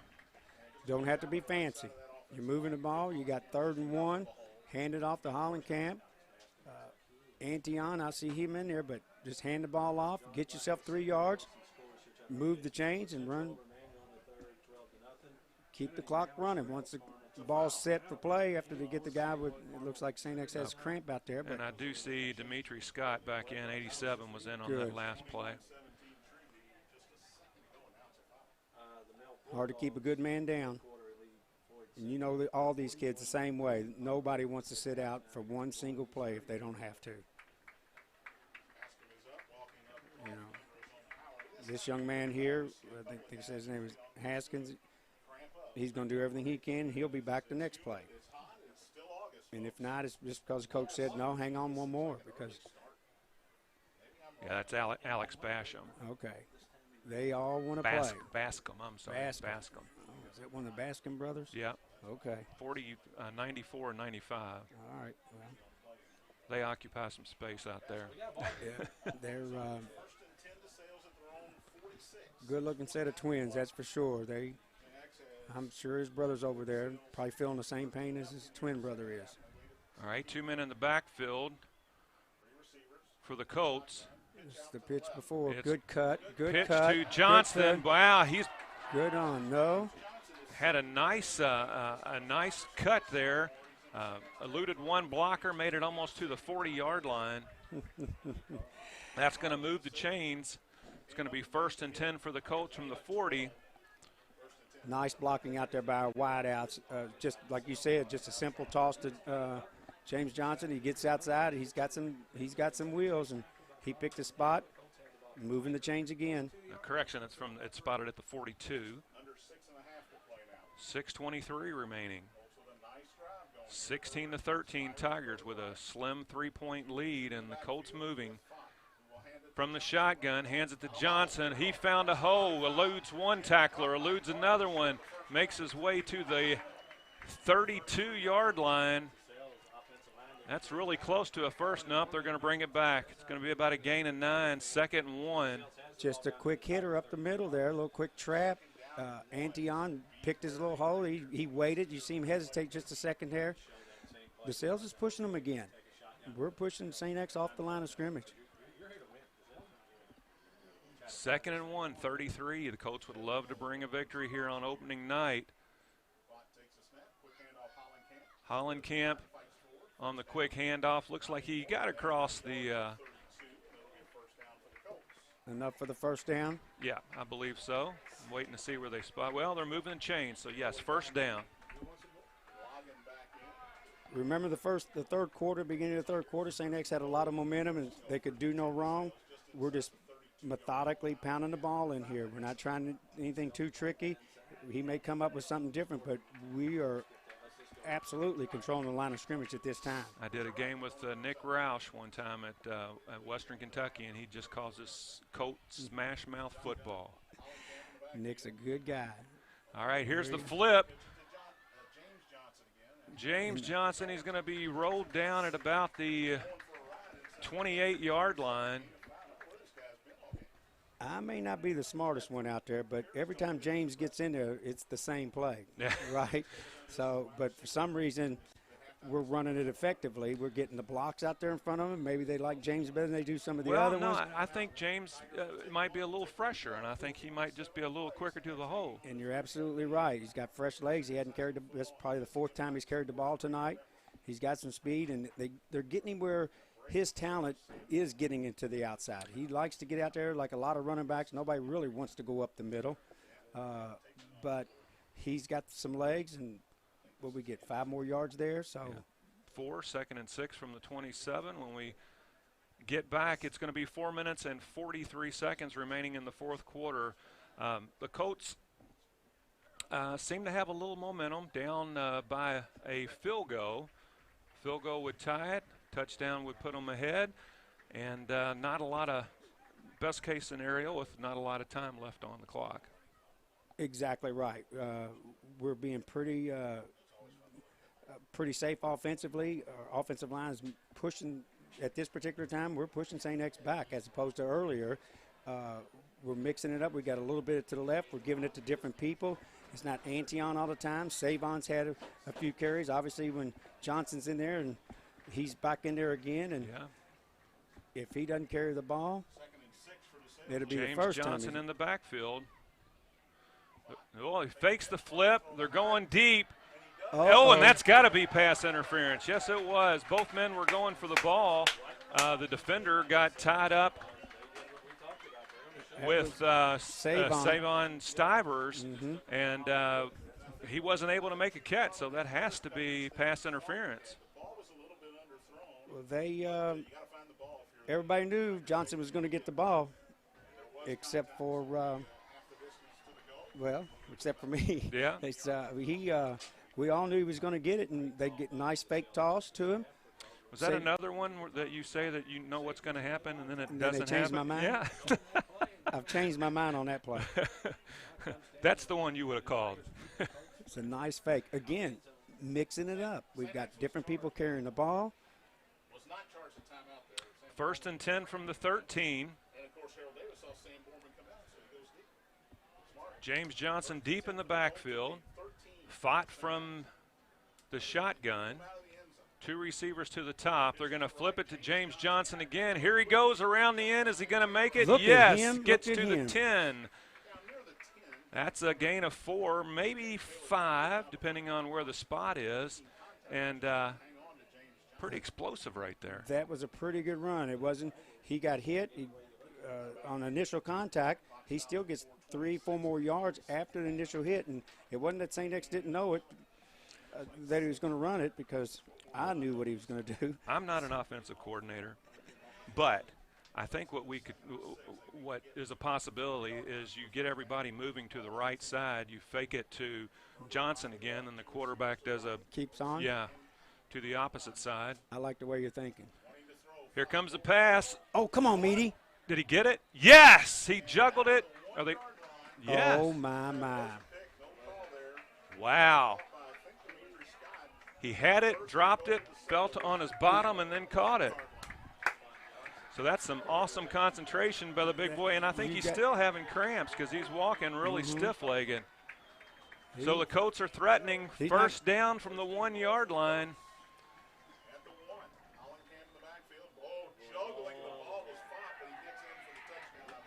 Does Fott get in? Does he break the plane? Well, to tell you what, the closest part. All right, yep, that's a touchdown. Did the hands for the Colts. go up? Yep, Here finally. we go. Here we go. So that puts the Colts back ahead 19-6. Tim, what a drive. Yeah. I mean, we came from back where we start here after the kickoff. We get a penalty. We start around the 15-yard line. We go right at 85 yards here. Yes, sir. That was a well-planned drive by the Colts. Yeah. Now, the penalty flag there on the pass interference was a big asset to us. That was a 10, 15-yard penalty, and that moved the ball. But that was a legitimate call. That was the right call. The extra point, man, both kickers are struggling. Uh-oh, and there's a flag. Hang on. Hang on. Both of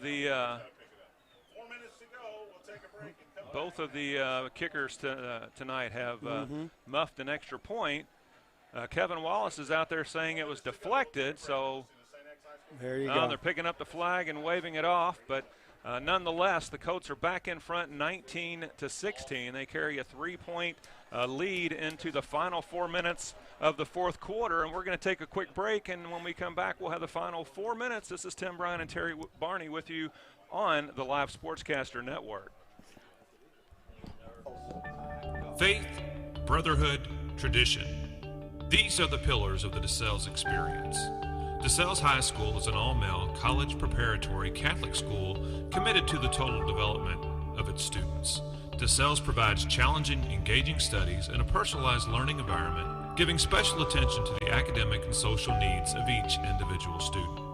DeSales strives to be the best by providing a comprehensive learning experience both inside and outside the classroom. For more information, contact us online at www.desaleshighschool.com.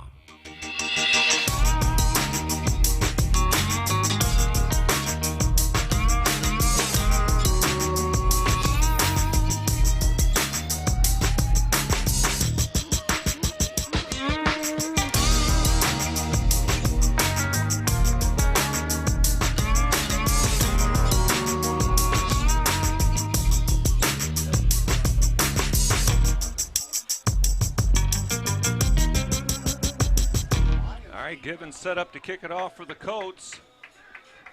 Colts with a slim 3-point margin. There's the kick. It's in the air. It's high. It's pulled in at the 10-yard line. And he gets to the 30, comes down about the 34-yard line. Okay. All right, so 3 minutes and 53 seconds the Tigers have to work with. Well, he kicked it long, or longer than I thought he would. Coach Davis has confidence in his kickoff team. Well, we're covering well. And if they do a little pooch kick, he may have picked it up at the 25 and gotten there. Still got the same yardage, yeah, right? Same result. It's a good time for a turnover. 1st and 10 from the St. X 34. 2 to the top, 2 to the bottom. Moretti in the backfield. Bodine has a man wide open at the 84, number 84, and he is going to make his way across midfield and come to rest at about the 38-yard line. And that was... Looked like Zach Johnston. Is that number 84? Yes, sir. A well-designed play. Nice. There wasn't a man within 10 yards of him. We had pressure come up the middle. There was no outside linebacker there at that particular time because he just released from the tight end position. A huge gain for the Tigers. Moretti right up the middle. Strong run. He's going to make it close to the 28-yard line, maybe. Yeah, nice run there. Not the 28, the 32. Getting. 2nd and 3 here, Tony. You know what I'm calling. All right, Tigers going quick from the shotgun. Dez back in there. Bodine has it. 2 receivers to the top, 1 to the bottom. Moretti has it again. Got to the 31. Nice defensive stands there. Nothing there. And another slow developing play. Tawan Watkins, Miles Harris will come defensive tackle. He just occupied his man until he got loose from him. 31. Under 3 minutes. 3rd and 2 from the 31. Crowd comes to their feet.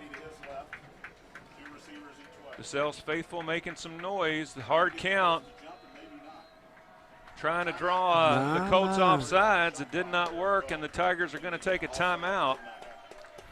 2 minutes and 45 seconds remaining in this. Pretty good first game of the season, Terry Barney. I like our chances. I like this game. You couldn't ask for a better night. We have as many students here and as many alumni as we've had at any game, and that probably includes the state championship game. I guarantee you this is a record crowd. Right. We knew we were going to come here to play. Yeah.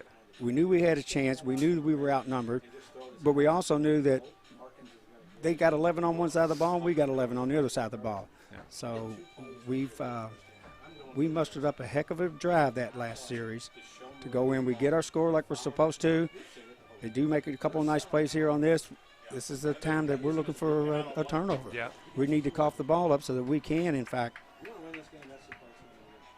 run this clock out with the ball in our hands. St. X, this is a 2-down situation no matter what. They're not going to do anything but run and run. Or they're going to, if they throw a pass, they're going to run it the next time. But what I'm saying is they're not going to give the ball back to us. All right, from the shotgun. Oh, and the ball's Come on.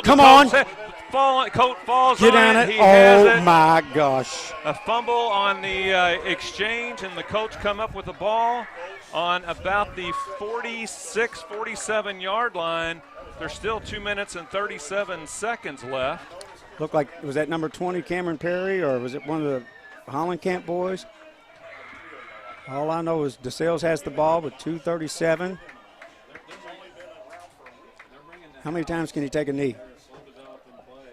Well, since they don't have a play clock here, how much time do you get between? 25 seconds in high school, is that what it is? Yeah, it is 25 seconds in high school between plays. So all right, each team with 2 timeouts. So we need 3 or 4 yards on this particular carry. 2 timeouts. They will use them probably after these first 2 plays, barring a first down. Under center is Fott. Tigers got to try to strip the ball out. all right, under center, Fott is under center, 2 men in the backfield. Hands it off to Stivers. Stivers is running hard. He makes his way up to midfield. He's going to come to rest at about the 50-yard line. Hard running from the little man right there. Yes, it is. They pulled the left guard. Stivers lined up left. Just a simple handoff. Pull the guard, try to outnumber him on the defensive side, and 5 yards is a pretty good play. I'd like to be able to do that about 3 more times.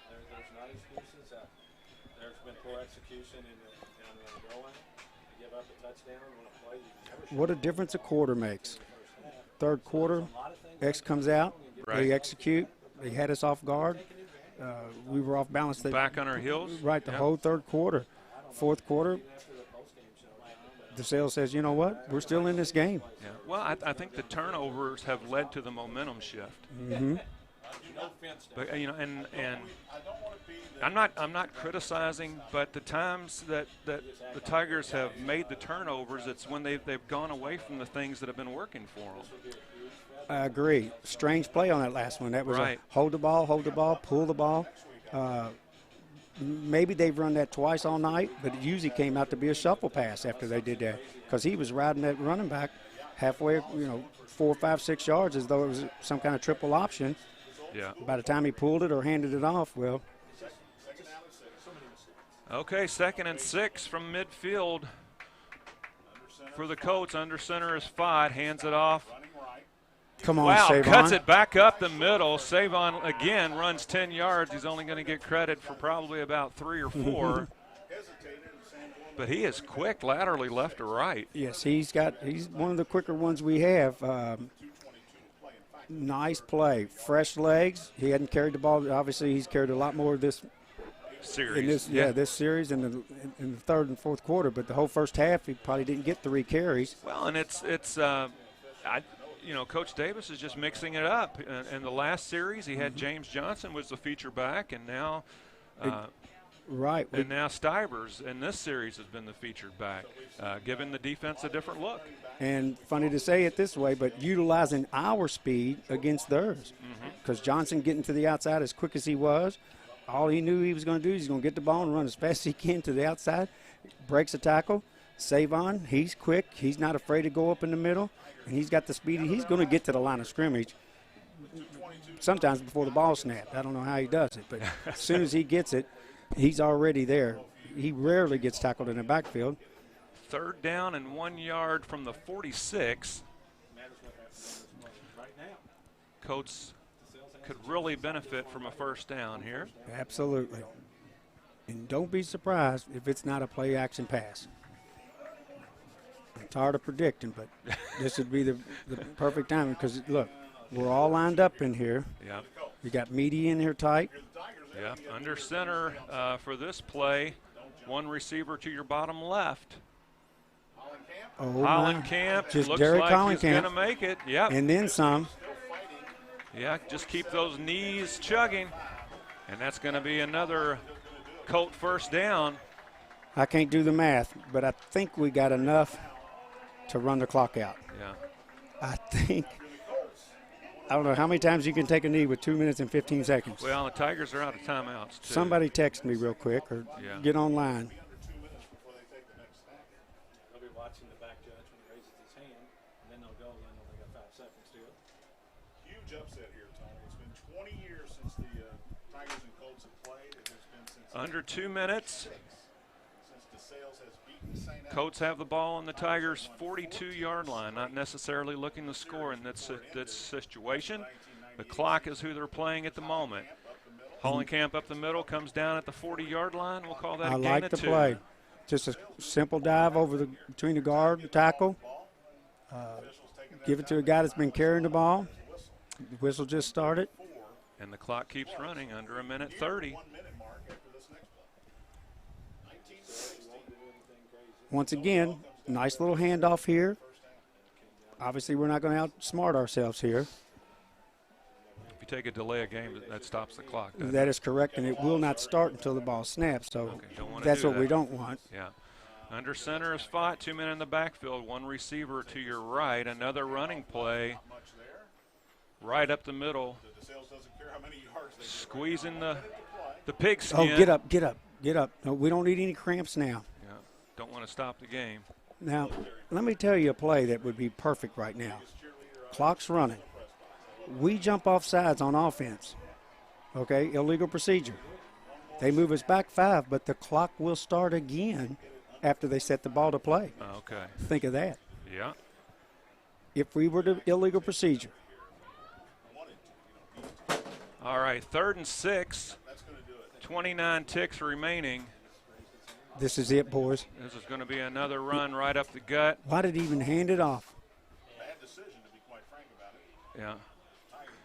I'm surprised that you handed it off. Oh, my gosh, Yeah. Tim, we've just won the game. Yeah, that's going to be it, folks. The final score is going to be The the DeSales Colts 19, the Saint Xavier Tigers 16. We're going to take a quick break, and we'll be back shortly. This is Tim Brown and Terry Barney with you on the Live Sportscaster Network. Oh, my God. Thank you. Sorry. I'm getting get up.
Welcome back to Paul B. Cox Stadium here on the campus of DeSales High School.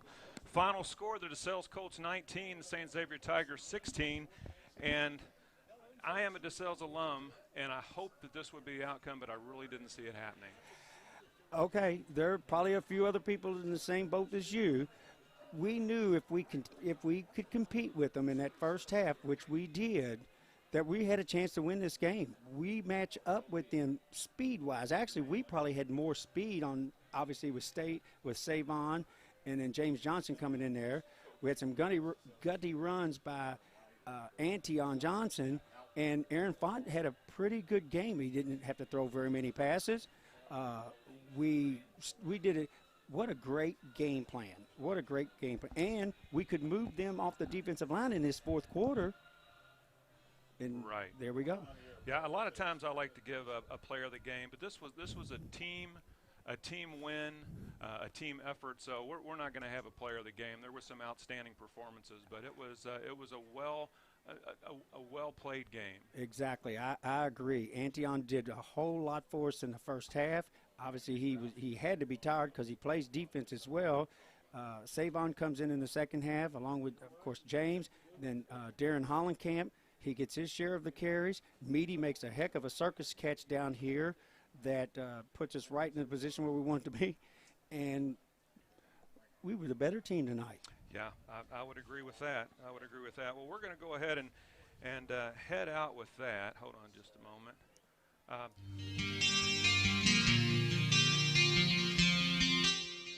Okay, here we go.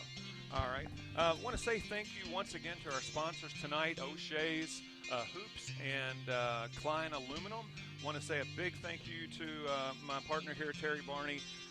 Terry does a great job for us, and his knowledge of DeSales football and knowledge of football is what makes this dynamic between me and you work. Because I can call what I see, but I am not the football person that you are. So I really was excited when they told me that we were going to be doing this together, and I hope that when we're back home here on September 21st, you'll want to do it again. I'm looking forward to it. I appreciate you asking me. I get a kick out of it.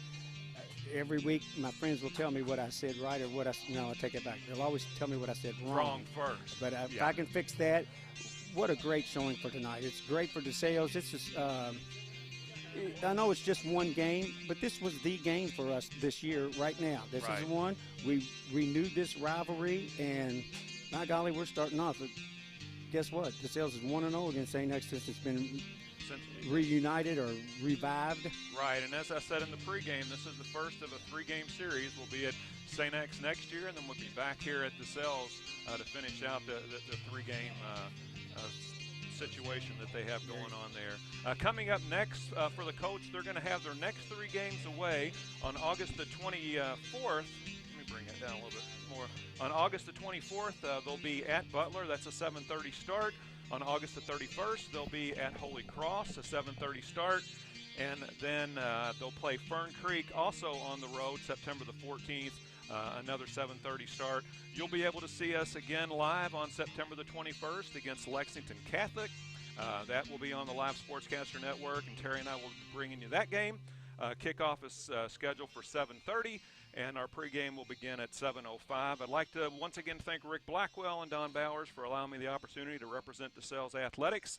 I want to thank my camera guy, Greg Bryan, and again, thank you, Terry Barney, very much for being here. Final score, it's the DeSales Colts 19, St. Xavier Tigers 16. My name's Tim Bryan. I've been your humble host. Good night.